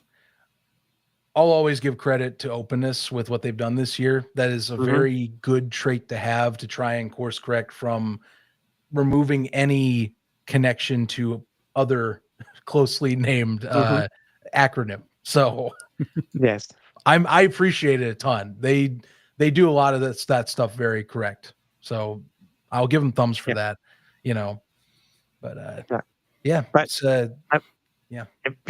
props to them. Props to them. And again, I said we're nitpicking on stuff. Things have gotten better over the last 7 weeks. So it's it's just about improving even more and getting these. And hopefully this will change too. But getting these, average margin of victories down because it's killer. It really is. And you want some close games. And it was nice despite what happened. It was nice to see. I considering how poorly Southwest Kansas had played and how dominating-ish Corpus Christi had been. Great ending. Great ending to that game despite, because it may have been the same exact result if it had gone to overtime. But I wanted to see the overtime rules. I wanted to see it, overtime I yet. was ready. That was like that was what I was hyped about. It's like, oh, we're getting overtime. Yeah. And they're like, what are you doing? Well, and most people don't even know what the overtime rules are in this league. Yeah. Just with those, it's not what it's not what it was in the old days. Mm-hmm. It's not every team gets a chance. It's sudden death. Sudden death. 5 minute quarters, 5-minute overtime, sudden death. If it's still the same score, I think it's the team who kicked off, who received initially, will receive to begin that next 5 minutes. But still, it is still sudden death. Can end on a rouge. Can end on a deuce. Can end on a safety, etc. That's a rule I hope to see change next year. Yeah. Something to consider. By the way, Adam Snow asking, where is this statement? If you go onto their website, theaf1.com, it's in the news section. So if you hit news and click news again, it's double one of those. So news and news again. It's the first one up there. It's just titled Arena Football and Statement on Officiating. It was just released. So you can go and read that over. Adam, worst comes to worst, Adam, I can forward it to you after the show. Yeah, and that's another. But yeah, that's for those wanting to know. And there you go. Host just dropped that link. So you can check that out too. So, I mean, thoughts, guys, on that Southwest Kansas game. Corpus Christi came in undefeated. Hadn't really, I don't think if they had really been tested. But Southwest Kansas has been a team that has been very Jekyll and Hyde for most of this year. They've been showing signs of fantastic play when it comes to quarterbacks. I mean, considering what they did versus Albany, running and passing. They've been able to score. I mean, they scored 47 points. 47 points, Southwest Kansas was, and they beat Corpus Christi, knocked them from the ranks of the unbeatens. Thoughts on that game, guys? Because as I said, despite what we've seen this year, it was nice to see a very close game. Yeah, Scott, you go on ahead first. I was to say, no matter what, it was entertaining. At the very least, it was entertaining. I think it's a little sloppy at times, but that's kind of the way Southwest Kansas plays. They kind of just play a sloppy, kind of ugly game, but they pull it out, and it's kind of impressive actually how they end up doing it. But no, they're just kind of a hard nosed team, and to come in there and they kind of did just kind of like drunken boxing. You're drunken fighting. It's kind of like that. They went out there, it didn't look like they were doing much, and all of a sudden they won. It's like, where did this come from? But no, it didn't end according to the rules proper, but it was fun. It was exciting. It was hands down the most entertaining game of the week. So yeah, for sure, without a doubt. Yeah, I mean, I'm looking at the stats here. I'm trying to read this thing here properly. Holy crap! Which team is this? This is what team is this? It's Corpus Christi. Yeah. Fred Payton. I mean, 212 yards. Again, a strong game by DP. I think he had another 2 touchdowns for Corpus Christi. How did D-Wash? Yeah. I hadn't had a chance to look at their box scores. D-Wash have another big week. Let me check. This is Corpus Christi. Let me get 'Cause Demarius Washington. Yeah, 68 yards on 6 catches. it's another productive week. He's Mhm. he's getting a lot of catches this season. It's The one who definitely- really shined, and part of it was that Cook and Ladder was Showa Flanagan. Mhm. You know, he had some Oh, yeah. pretty damn good highlight reel plays in this one too. Oh, that one-handed falling catch was that him? That one-handed falling catch was just a thing of beauty. Yeah, that was him. Yeah, 13's in that picture. So Just an absolute. And thing it was of fun to beauty. see. Again, fun to see. Just again, it's good to see the close games.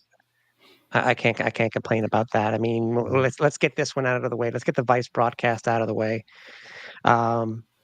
I guess one of the few pluses in this Vice broadcast, I'll go with. I was happy with the broadcast crew again. Can't complain with that. It was Gauze out of Albany, and I can't remember the gentleman's name from Billings. It was the I like analyst. that combo. I like the representative from both teams. Yeah, you might run into some chemistry issues because they're not used to working with each other, but at least you're not getting that hardcore homer broadcast. They have to balance it because you're sitting right next to the guy with the other team. So It worked. Mhm. I can't complain about that. It really did work. Let's see. Mike Bazemore. I mean, their new field, fantastic. By the way, if I remember correctly, didn't Steve Titus tell us that this is one of the old FCF fields? That's what I heard. Yeah, that's right. Yeah, That's I right. was forgot like, about that. that's amazing. Mhm. And other than like Is the there- 6 squares in the middle, I wasn't quite sure what was going on there. It looked great. Yeah, you know, I think everybody noticed that too. It's like, why are those off colored? I was just thrown off that there wasn't a logo of any kind. Like, it's a great field. I was just like, nah, there's nothing there, because like the squares, there was no line connecting in the 50. It was the 50, but like it was missing. Yeah. So, Yeah, I think there will be. I would be surprised, depending on how quickly the organization was able to get that up, because I think they only put it up the day prior. And I say it looked like it had just been unpacked. Like the grass was kind of laying down. If it's just extra shiny. So that's kind of what my feeling is. They just got it set up. And if that is the FCF turf from 2 years ago, I mean, that thing's got to be been stored away for at least a minute. You definitely want to get that ruffled up a little more. Jerry Curse with the potential connection on that, if you know. Yeah, I know. Many people, know a lot of people don't know that. Yeah, that's true. Yeah, that's the old John Pettit field then. Yeah, the old Barnstormers GM and owner. Yeah. It was Billings' very first home game. I was glad to see that they're able to get a home game. I know they're going to be stacked for the rest of the year when it comes to home games. Uniforms, on we're Easter able to Sunday. their new unis. Bad things, obviously, is only scoring 7 points and 104 total yards of offense. And yes, that's one of the other things that I wanted to mention too, Scott, is that, yes, it was an Easter Sunday game. Also because it was also the second day of WrestleMania, which happened basically an hour later after kickoff. And it showed because they drew, according to the press in Billings, they only drew, I think it was 967 people. Yeah, it's just under for a home for a home opener. If you're going to score 7 points, that's a crowd you want to do it in front of. Yeah. I'm just saying. Well, So what does this say about these two teams? Obviously, Billings was being hyped up, and it's possibly Corpus Christi was kind of an also ran because of where they were, and it was only talk between Albany and Billings. Albany right now, obviously, is the class of AF1 currently. Where does that put Billings? I mean, I think things do have to change. We haven't seen any transactions yet, so we don't know if there's going to be a change at quarterback. Somebody who has arena experience for quarterback for Coach Walker this coming week, and it's a short week because they have a game on Friday on Vice. So where does Billings go? I mean, Billings is better than the 2-2 record that they are, in my opinion. Mhm. Just things need to change. Hmm. And it's just who they've played. I mean, just look at who they've played. The back-to-back weeks have gotten blown out by Albany, which is, again, as I said, is the class of the AF1. Real Where'd world, they go? real world beaters there. I mean, look, I think if you're talking like disciplined and like comparing it to like say, if we're going the other extreme, like we're going like at Washington and Oregon right now, two teams that, there's talent, but clearly it's not being well used or certain areas are faulty. They're definitely above that. So they're a playoff team. They're definitely going to be in that category for the playoffs when we qualify. So that's 6. But that the thing that is I think discussed is how far can you go with this setup? Because I mean, like I'm looking everywhere else. Like I'm gonna be honest with you, Nashville's changes, they look way scarier than they were to start the year. That team I'm keeping an eye on very close. Yeah. Southwest Kansas, if they get things together consistently, and by the way, they use those 2 bye weeks coming up at the end of the year well, because they haven't been on a bye yet. That's something that I think a lot of people haven't realized is they're still just kind of churning along weeks. If they can get somewhat healthy, I mean, South Salina picking up Rakeem Cato, as long as Cato is satisfied on that team and doesn't want to head somewhere or, doesn't get into discussions with coaching or whatever, like he's done in years past, like it's a little bit tougher for them.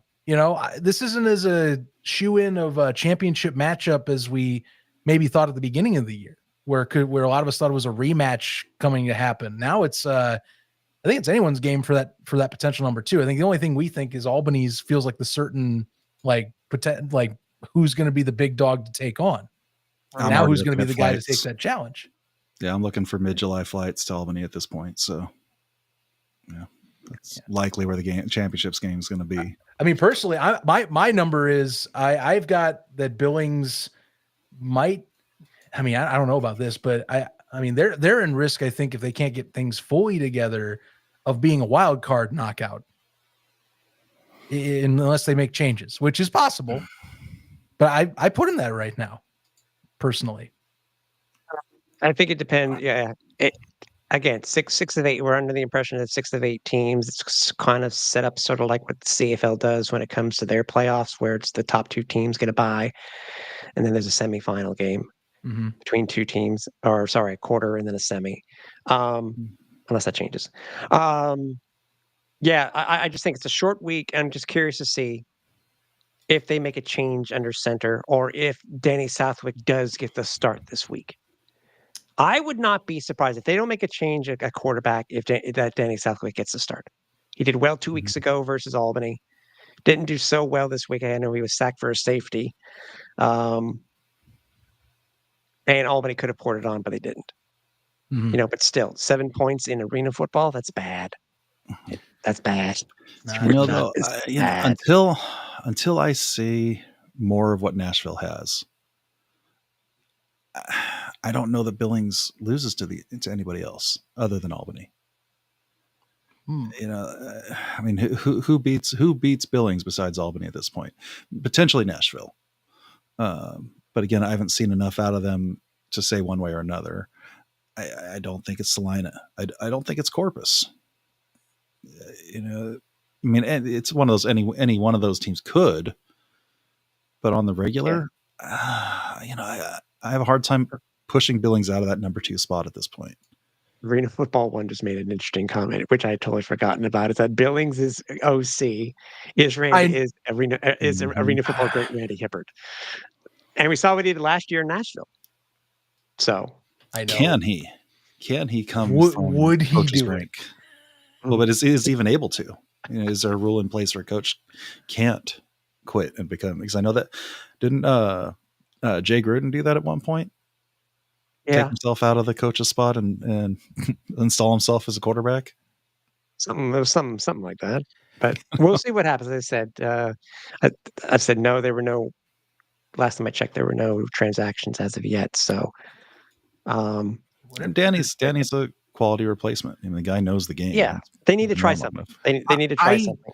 I think Danny's a good transition to you to decide maybe again just how this sport's structured. I think it's a good transition to be like, okay, what's on the market while we put someone that I think is a little more like a good changeup. Because the last few years we've seen Southwick in other leagues, and I'm like, he's great for a changeup like for about 2 weeks, and then kind of start catching what he does, and then the speed kind of catches it. And I'm not saying that can't happen, but I mean, it's been a pattern. Is my thing. What really irks me, and credit, Braden Wingle had been playing up to snuff. Yes, two opponents are the two, I think, lower power rankings teams in the league, but they did have Andre Sale on that roster at one point. And I know there was going to be a choice being made, and the one was chosen over the other. And currently Andre is in Colorado playing in the NAL. And I was really hyped to see what he would do in Orlando, because I really thought he was going to be one of the better upper tier AF1 team QBs in this league. Mm-hmm. Kind of sucks that Billings had a potential to have someone like him that they could have switched to, and circumstances led to him walking out the door. So that's a problem they got to figure out, though. But like, that's a what ifism right there. Yeah, for sure. Salina, Oregon, as I said, we were talking about quarterbacks and how much of a difference a guy who has a large pedigree of indoor and arena football. Salina took advantage of that when it came to Rakeem Cato, dropped 47 points on Oregon. I mean, 8 complete passes for 5 touchdowns. That could be very scary. As I said, they go into Billings this week and play on Vice on Friday. So Billings needs to do something in order to get to 3-2, but they also need to make sure that they do something at least so they don't fall to 2-3. Yeah. So, and Salina, man, I said it's a change, and maybe just a matter of what Coach O and Salina had to do. There are still, in my opinion, a few of these head coaches that are still stuck on how to play indoor football versus arena football. There are still teams that are doing quite a bit of rushing, but it's not been as much as it has been as it was back in week 0 and week 1. It's changed slightly, but I think they're learning. But everything can change. It goes back to our conversation at the very beginning there, Zach, when it comes to kickers. So, you know what I mean? So, I mean, Oregon is one of those teams. It's the question of, unfortunately, I see it as which of the, other than a total surprise game where they're able to come back and win. Well, Oregon was given a gift in that game too. Yeah. Salina, Billings is a good gauge for how good Salina could be, and we'll find out on Friday. Because really, Oregon's not really. It shows that they can score now, but it's just a matter of, because I think at one point wasn't the high. I think it was high. They were up a lot more. I think it was 47-16 or something like that. And I think didn't Oregon score 2 last? Yeah, they had pretty much put it away in the fourth quarter, so didn't have to do too much there. Honestly, it's a good gauge, I think, for both teams. I think Billings, Salina is enough of a test to show, hey, we still got it. Mm-hmm. Where and Billings and the other way around for Salina to go up against a team, like I said, Oregon was almost gifted their win. Bad coaching, bad clock management got them that win, and it's 32, putting up 32. Yeah, it was they scored 12 in the. They scored the last 12 points. Oregon did in the fourth. Yeah. So I just I mean, I think it's a good test for both teams. Good scale for both. I mean, if Billings does lose, they're hurting. If Salina keeps it close, maybe they're better than we think they are. Well, I mean, I'll be frank. I think Salina, like I said, I think they have been one quarterback away from and they really should have done this change or been analyzing this. I hope it's been sooner, because after watching that loss, what I would say was a brutally winnable game against the Storm the week prior, Mhm. where I'm telling you right now, if Cato's in a week prior, they're 2-2 or they're 2-3 yeah. now, and we're having a little bit different conversation on this team. I think that defense is legit. It's just that they've been needing some sort of stability for anyone who can run that indoor or arena offense, which Cato can do both. They run more of an indoor setup, and they do have more running scheme that leans into that. But they do have a guy that knows how to get it out fast and efficiently, and Cato can do that. The question will come down to, and this is why it kills me, is he going to stay satisfied? Because I like Rakeem Cato as a talent, but it's very unpredictable if you see him stay a whole year because of just we've seen track record. But if this is the Cato we get, Salina's a very interesting team moving forward. Well, Salina theoretically could have beat Albany 2 weeks ago or 3 weeks ago, whenever that was. That game was closer than it should have been. It was. Say for the first half alone, it was amazing how tight that was. It was almost reminding me of the playoff game last year in the AFL, actually. Rakeem, 8 of 15 for 92 yards and 5 touchdowns. 8 completed passes, 5 for touchdowns. That's incredible. Yes or no? Hey, we were talking about before. We had another player over 50 yards rushing. Tracy Brooks. Brooks. No stranger to that number for sure. Yeah. So, Yep, that's it. There we go. The early game of the week. It's like old school arena football after dark type of thing.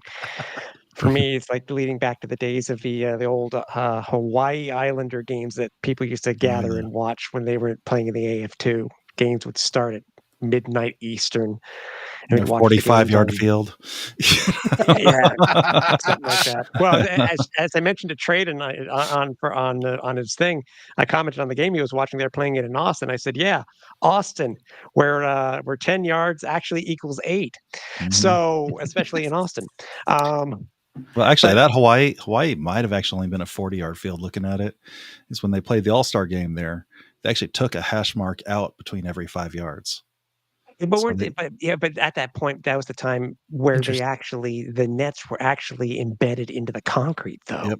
They weren't hanging from the ceiling. Yep, I've got a picture of that somewhere. Yeah, I remember you sending it.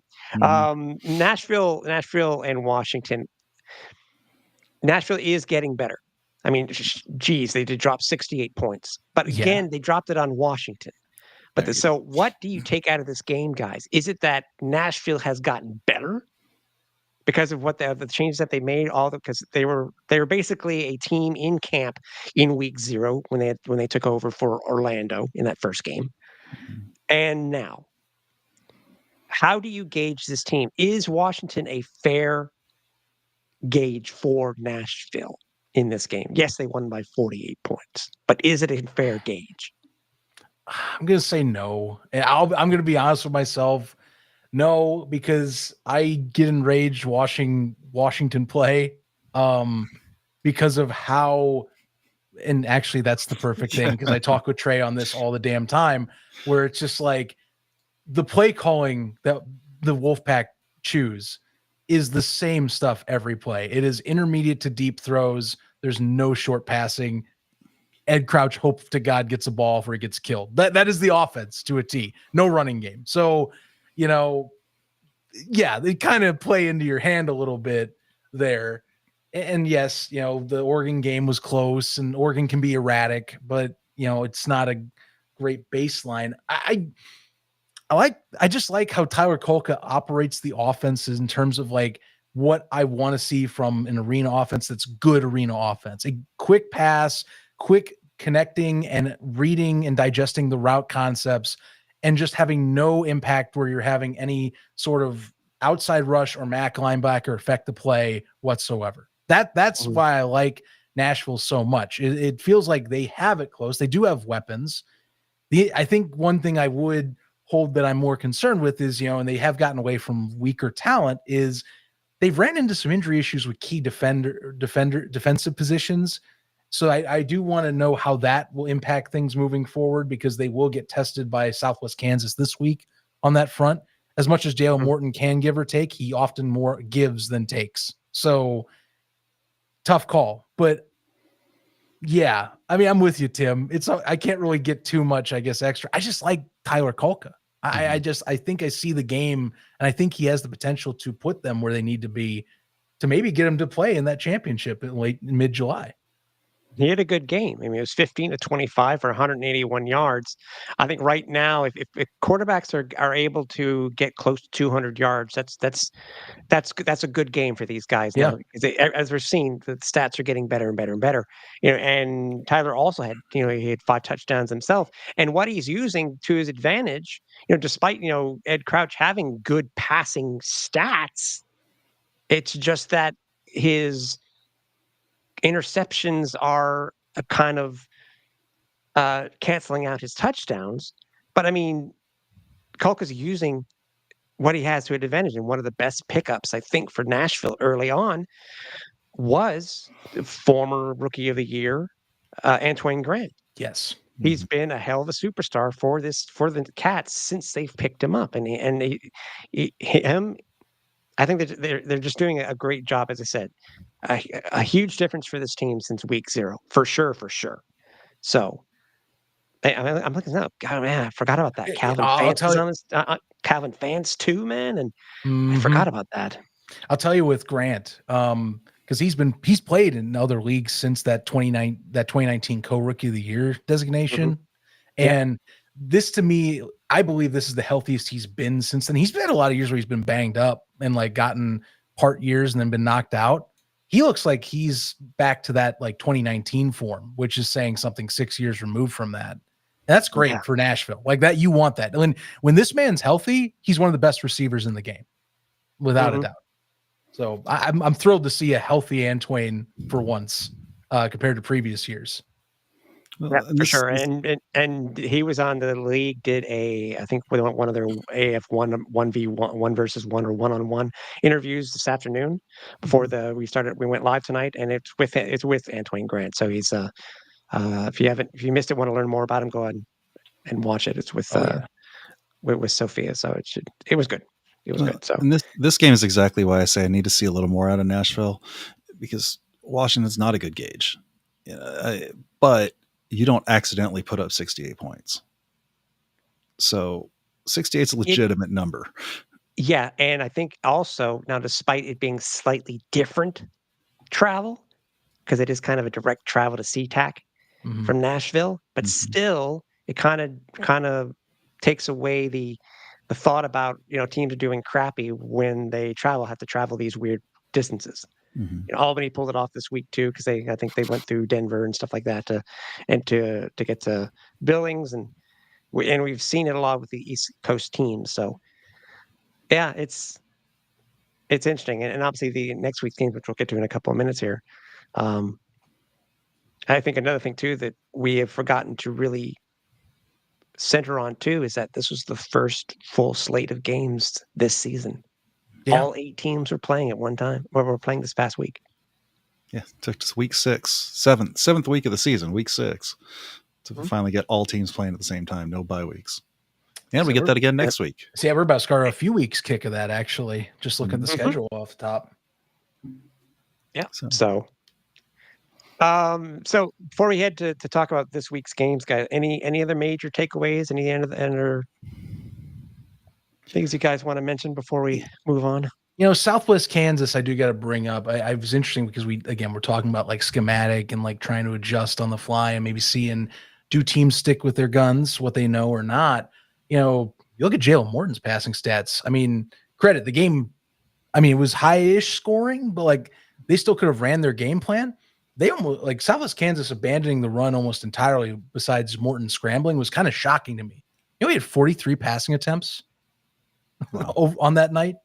I mean, pretty insane stats, like especially the attempts. I did go back into that game. I was like, yeah, they just exclusively threw. Like they didn't even really attempt much run whatsoever in that, which is shocking given that Gary Thompson loves running the ball, outside of Jalen maybe design and run or scrambling out of the pocket. So the commitment there was staggering. And especially given Corpus Christi's secondary is not too shabby. There's some really good veterans there. They attacked that defense really well. I got to give props to that. I was really impressed, actually. More than 6 touchdowns, right? I think it's the second quarterback this year besides Castronova to get 6 touchdowns and passing in a game. 264. Is that the highest of the year, guys? It's believe got to be it's- one of them. It's got to be pushing it. Yeah, Yeah. I'll have to go back and check. But I mean, I Both- don't think anyone's broke Both 3. quarterbacks had over 200. You know, Fred Payton for Corpus Christi at 212. And Peyton wasn't too bad either. Yeah. So I we've will- got in one quarterback we've got the most passing yards in a single game and most rushing yards in a single game. Yeah. Hard to believe too. The Tritons outcome could have been avoided if you drain 1 field goal. Or Mm-hmm. and what I will also say, and I'm curious what you guys thought. I thought they should have gone for it on 4th down on their final drive instead of settling for the field goal. It was like 4th kinda- and 2. Well, you look at what happened in Billings where they were down by a lot. Again, they did it 2 weeks ago. We went for the field goal and made it. Faithful did miss it this week, but I think it was just a matter of trying to change the dynamic. So I don't know. It's a good question because, being Monday morning quarterbacks and double, and second guessing what the coaches have done, you would think. I honestly think earlier in the season, I think too many teams went for it on 4th down. Mm. You need to get some sort of points necessary because as we've seen, a little bit of points at the can make for a game later on in the game itself. So I don't know. It's a good question there, Zach. That It is really interesting. is. And that's interesting because I'll be honest with you, the more I've learned, I've watched this game, and I'm out of the 3 of us, I'm definitely the one that's gotten in the latest into this. I've become this aggressive play monger where I'm just go for a 4th all the damn time. Screw the kicks. But there's certain situations as I've watched, I'm like, okay, maybe there's a few. But that night I was it was my wild side. I was like, no, go for it. Do it. Just put it right in the jugular. End it right there. Take him out of it entirely. It's funny. And I was at the game in Salina while that was going on, so I only got to catch a little bit every so often, pop it on my phone. But I mean, if the special teams gets better, then I think more teams will try. I mean, hell, did we honestly think that we would see a 50-yard field goal this year in the AFL? And we did. Oh yeah. But then again, it's coming from Albany, and I'm not surprised there either way. So. But yeah, again, sometimes it's time to go. Sometimes it's not. What would have happened if Albany had scored that touchdown at the end of the half in Billings? You know what I mean? Mm-hmm. Question. Wasn't necessary at the end of the game, anyways. But if I'll tell you though, if Southwest Kansas has another game like that, it might be time to welcome them to actual arena football. Mm-hmm. If they start putting up more passing numbers like that, and they actually, maybe he's coming around. This is a different game. As long as Jalen Morton is processing, because they're definitely preferring the shotgun, so I don't think that's going away. But as long as they're realizing, hey, if you're going to get the shotgun, that thing's not sitting around. You need to be immediately finding your target. Which I felt like that's what happened this weekend. Is they finally were like, oh yeah, we can't wait around anymore. That you're losing a second on a pass rush right away. Crucial time. No time to wait around for that. So yeah, maybe we're talking some differences because that baffled me. Again, 43 pass attempts from a Gary Thompson-led offense. That doesn't seem like a Gary Thompson-led offense. Yeah, that's wild. So I know that was shocking. So okay, or Gary Thomas, not Thompson. I am sorry, Gary. Yeah. If you're watching.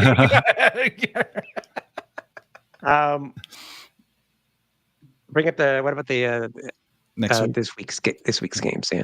All right. Woohoo! So triple header 3 on Friday games. Yeah. Triple header on Friday. So you'll have to decide or have multiple phones and computers ready if you want to watch all 3 games, one device and then the 2 on. It's too bad. It's too bad Vice doesn't allow for picture-in-picture of 2 different things. Sorry, not Vice. Evergreen doesn't allow for 2 games at one time. Mm-hmm. But again, all 4 games are playing this week. The game of the week on Vice is the Salina Billings game. It'll be an interesting game, I think. Yeah, according to the press release from Vice, which is already out, the They have the announcers. The broadcast team has not been announced yet, but I wouldn't be surprised if it's similar to the. If it is, and I know Adam had put it here in the chat before. If Mike Bosemore is one of the guys, so we'll see. But we'll see. But other than that, as I said, 8 p.m. for the game in Billings Eastern. I got to do all this conversion here. It kills me that it's in Mountain Time. Albany at Corpus Christi at 8 also Eastern. Washington traveling to play Oregon. This will be interesting not only for the fact that the game is in Oregon, but it's also curious to see how, when it comes to them playing in one of the arenas that has the lowest ceiling in the league, it does change the gameplay a little bit. That game's at 9:30 Eastern. I don't think it's going to matter and- if you're kicker. Yeah. They got the nets up. They got the nets up. That's all that matters. Yes, it And is. then- Bingo.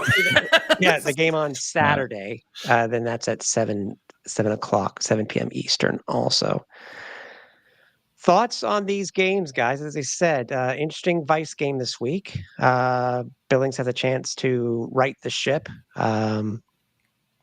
No transaction or anything yet. We don't know who's going to start yet, so we'll have to all speculation. But again, Salina's going into this game with a pure quarterback who knows the arena football game.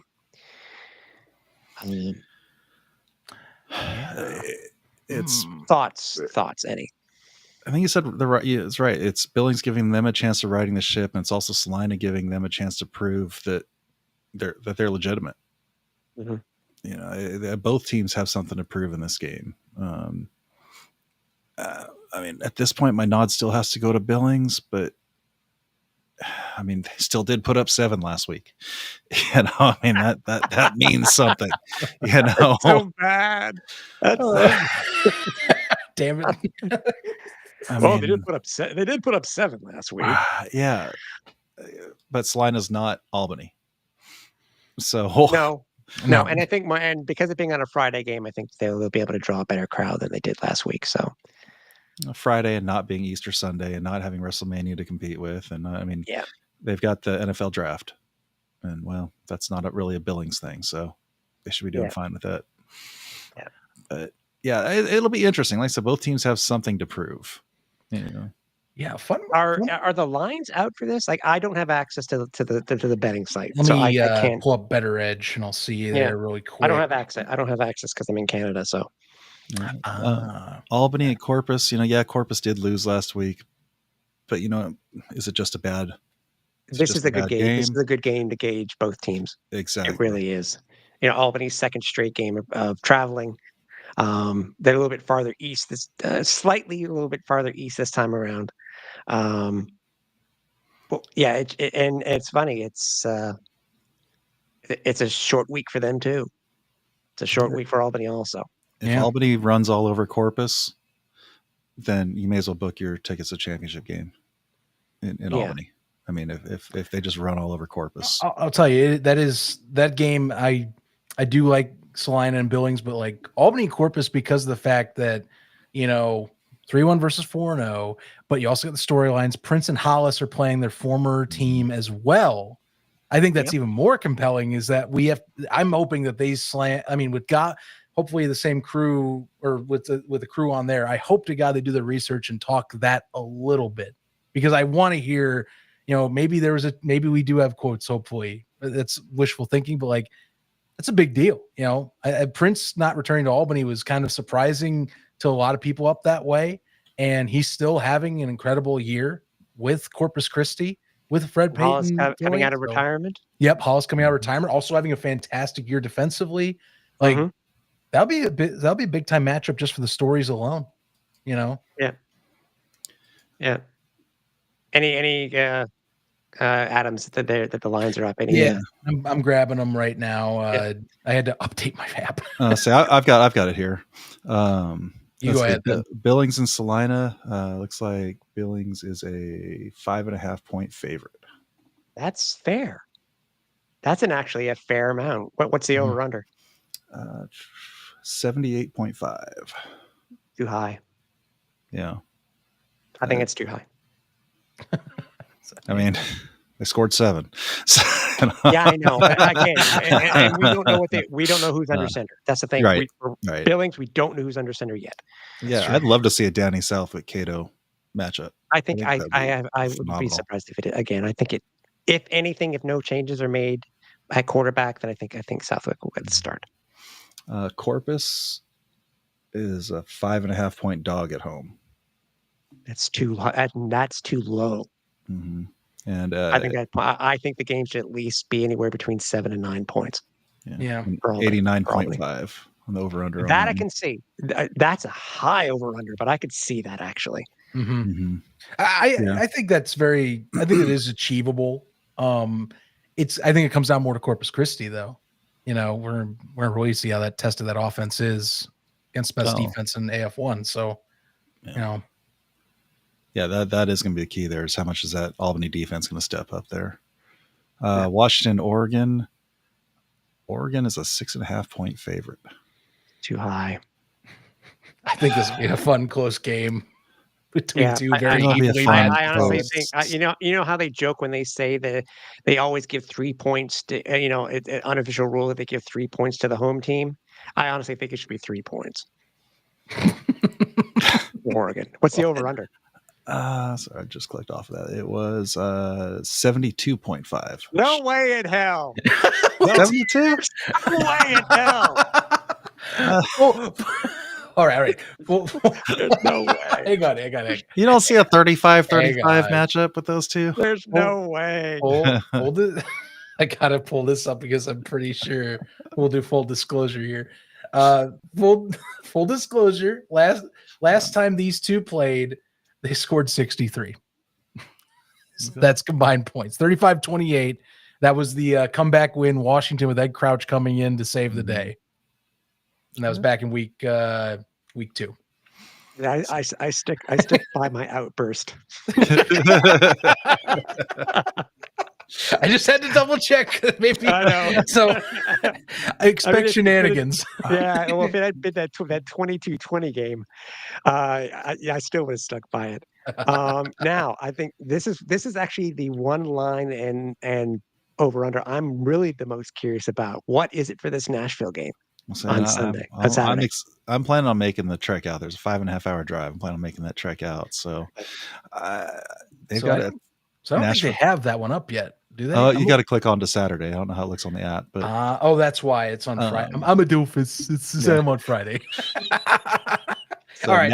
Nashville's favored by 3.5 points. That's decent. I'll give that. I will get that's Now, what's the over under? 80.5. 40 points each. I think that's still a little high. Slap me with the under right there. Yeah. That's slightly high. Take me with Nashville in the under. I could see in the 50s maybe, and if they go off, maybe getting into the 60s. But based on the total scores that we've had this year, the total points, I think we've only what's the most that the league is total points scored in a single game by two teams this year? Scored. Let me 120. Yeah. So right now that would have been Billings Oregon. 78-36. Yes, and then I forgot Albany, and then Albany scored a ton of points too, but they blew that team out. Yeah. So that one was 78-20 the next week. So yeah, the 114 combined is the highest. That was week 1. Okay. In a blowout win in Oregon. Yeah. I mean, Corpus and the Storm put up 87 last week. Yeah, and there was the low game, which was 22-20, which is a game that took almost 3.5 hours, and it shouldn't have. That was an anomaly. that game is an anomaly to me. 40 points takes that long. I'm excited for that game, though. I really do think that's going to be. It's again another one of those great tests. Let's see how good Nashville is. Test. Let's see how good the Storm really are. Yeah, it's a great matchup, and I would say that if you were to go a game of the week, because they got some pretty good matchups this week. If you were to give the nod for your game of the week, which would it be? Nashville. Yeah, I think going Nashville Southwest. Just think the questions. I want to say Albany and Corpus, but I have more doubts with Corpus making it competitive. Where maybe they'll surprise me. To me, that would be a close second. Yeah, I agree. I agree with you guys. I would put Albany Corpus at a close second, with Nashville, Southwest Kansas being the game of the week. Salina Billings has potential. Really comes down to Billings getting off the mat, and I think Rakeem Cato having another matchup that, I mean, he's played Albany this year already, and they were close in Nashville. So is this offense in Salina putting Cato in it? Is that good enough to get past a Billings that we still feel is, for a few of us here, that number 2? That's the big deal. It's a good Friday night game. Yeah. Here's a stat from the press release for Vice Sports for the game on Friday. Billings has been outscored the last 2 games 101-31. They've been outscored by 70 points. Man. Wow. They did score 7 last week. God. Yeah. They're playing hands down the class of the league. But they were also supposed to be the class of the league. It's supposed to be 1A, 1B. No, to me, this is the best team in the entire ecosystem right now. It is an all-star team on both sides of the ball. It has veterans of any play style. You have a coach that has played both play styles. This is the premier football team of the 50-yard set, no matter where you're putting them in. Right. Yeah. By the way, it's because one thing we haven't mentioned too is that I know it's not published by the league, but there is the numbers that we've seen that have been officially put out there by the site that we are perusing to for the ratings. Not last week's game, the game prior, on Vice was up 43% from the week prior. So that's good. I think Nick, I wouldn't be surprised if the game this week, the Easter game, took a hit because it was on Easter. Yeah, but we'll see. We'll see if it's still the number 1 show on Vice, and considering that, it's nice to be able to see the numbers that are being reported for the games themselves, considering that Vice isn't readily available. You need to find a way to really find it, like you did, Scott, or how I found it, stuff like that. I think you have it too, right, Zach? Yeah, Friendly. That's how I use it. Yeah, that's Friendly what Scott too. Yeah. So the numbers overall, again, from what I have been told, is that both the league and Vice are happy with the numbers.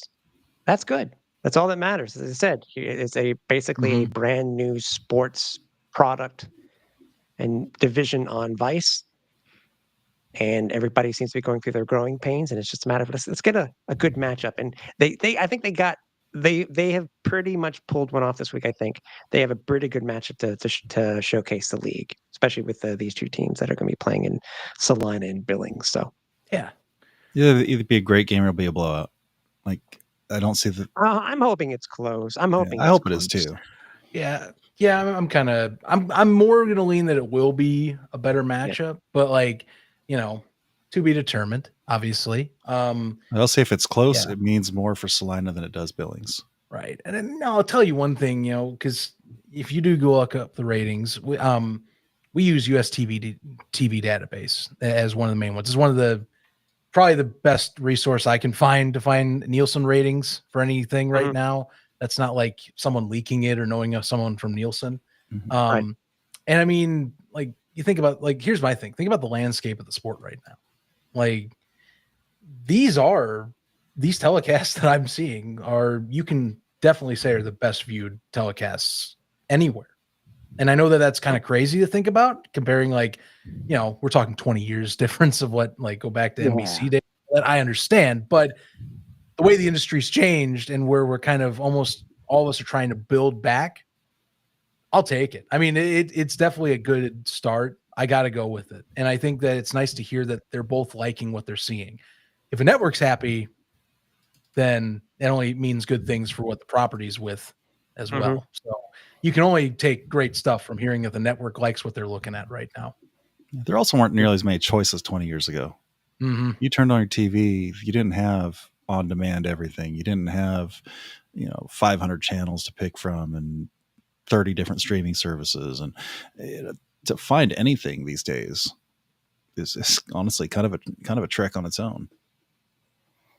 So you don't just stumble on it. I love hearing, like I said, I like hearing like I said, partners hearing thumbs up from partners. It's always a good thing for business. Just you gotta take that away from you. You know, if you're like, oh yeah, we like this, good. We can keep talking. We can keep working with you. You know, that's all that means. So. And I know sooner or later, if I keep on watching these Vice games, I too will buy that free month of Blue Chew. I'm sorry. I think the positive is, guys, is that it's not the same ads over and over again that when the games were on. The last time that we saw them on TV was on the CBS Sports Network. Oh yeah, there's a lot more type of ads that are being shown for these broadcasts, so I can't complain. But again, usually the Blue Chew one is the one that usually pops up the most that I remember. But it's Blue Chew is better than the Extends Arena Cup that we had that one year. Oh my god! I forgot about that. You know what was nice? It took a few weeks, but they did start finally doing teasers for the next week's games, like a few weeks in, and that made me happy to start seeing that too. It's like, hey, by the way, next week we got this matchup, So, and for those of you who haven't been able to had a chance to see a game on Vice, there are so many positives on how this was done. The last hour leading up to the game, there's a countdown clock showing the upcoming matchup. I love it. They have constantly tweaked the graphics package, and to me, it looks top notch the way that they've done it. The ticker they have on there, I love the first week they used it. Like, here's the scores from this week. Here's stats from this week.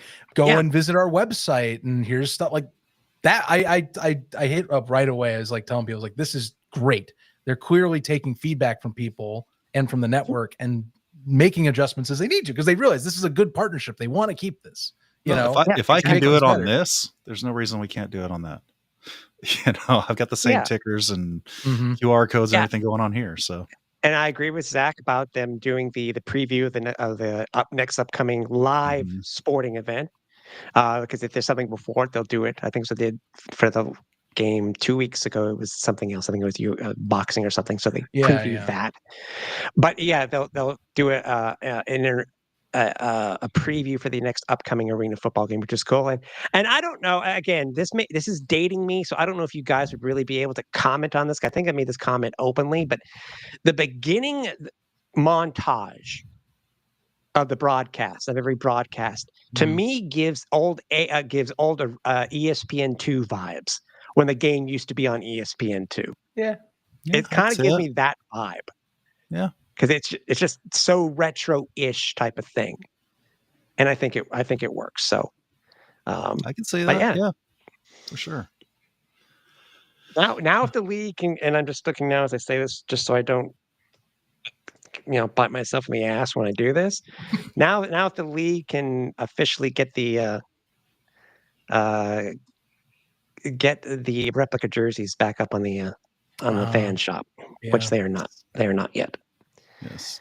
Hopefully soon, because when they did leak a few weeks ago, they were pretty sweet. They were pretty sweet. So, yeah, I'm excited to see see those come out and be available, because there were some really nice ones out there. Yeah, and Roy Rich does good. Roy Rich does a good job. Yeah, that was a good choice for partnership. They've been doing some really killer work lately. So, yeah. Oh yeah. I will admit, I know Dustin over at Royal Retros.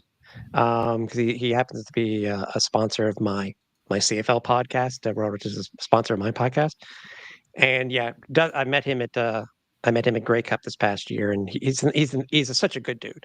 He's such a good dude, and I know he's trying to do everything possible, from partnering with these leagues and stuff like that, and being able to make all the merchandise available no matter where you live.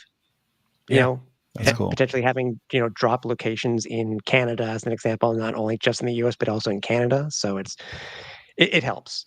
every bit helps these days, especially with the unique situation that we are with that stuff that's going on. So I'll leave. Yeah, Yeah. that's a good way of You putting know. it. That's the way of Very good way of so, putting that. You So, Yeah.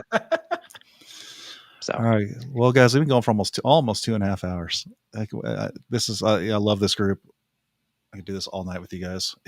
Yeah. But at always some fun. point, and I guess you can now officially say, Scott, and welcome to the first ever premiere edition on Evergreen now. But you can still catch all the previous Fan Zone Live episodes. They will be available also in the AF1 archive, fan, yeah, and the AF1 fan. What does they call that there? Fan Hub. The fan Called hub, the Fan Hub. yes, Yeah, AF1 Fan fan Hub. hub on Evergreen. Which God, I love that they're doing this kind of stuff, and we kind of talked about this last week. If you guys are interested in doing something like this, reach out to me, reach out to Tim, reach out to Zach, reach out to any of us to do this. We'll talk to you, we'll get you hooked up. It doesn't have to be a big production. It doesn't have to be a 2.5 hour podcast. It can be just a quick sideline interview. It could be writing. It could be photography.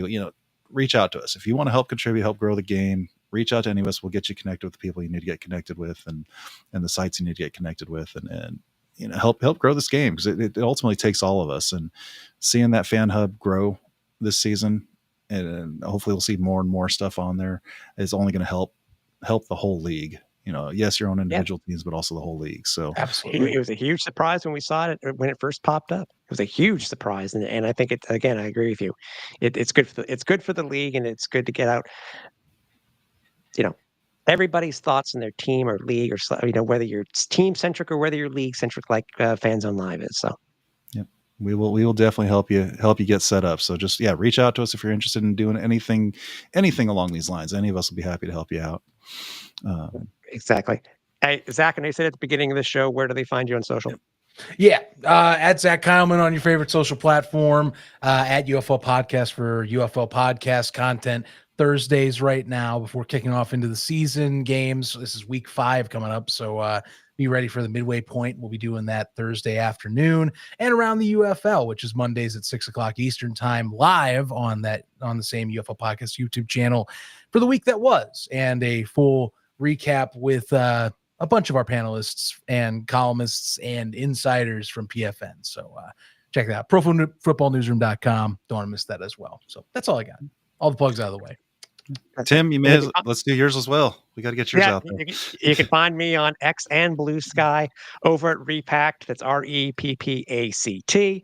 And if you are into CFL and you are curious and you want to hear a little bit about the Montreal Alouettes, you can watch our weekly podcast, whether it be in audio version or in video version, like Fan Zone Live is here. You can head over to alouettesflightdeck.ca. And for myself, AFL Slasher on pretty much all the socials, AF1fanzone.com, AF1fanzone on all the socials. Real easy to find us, contact us. Yeah, guys, and I could do this every night for hours on end. So as always. And we got something. We were supposed to have a guest this week, but we have it at the work. I spoke with him, and we're looking to have him on next week if possible, because his schedule just couldn't join us because of his current schedule. But we'll see what happens next week. Yeah. We do know we'll be on Tuesday next week. We do know that one way or another we'll be on Tuesday next week, so just the way schedules are working out. So, but yeah, thank you guys. Appreciate it as always. Thanks to everybody showing up and hopping in the chat. And yeah, we'll do it again next week. All right. Thanks as always. Take care. Talk to you soon. Touchdowns, tackles we discuss. Feel the rush, come join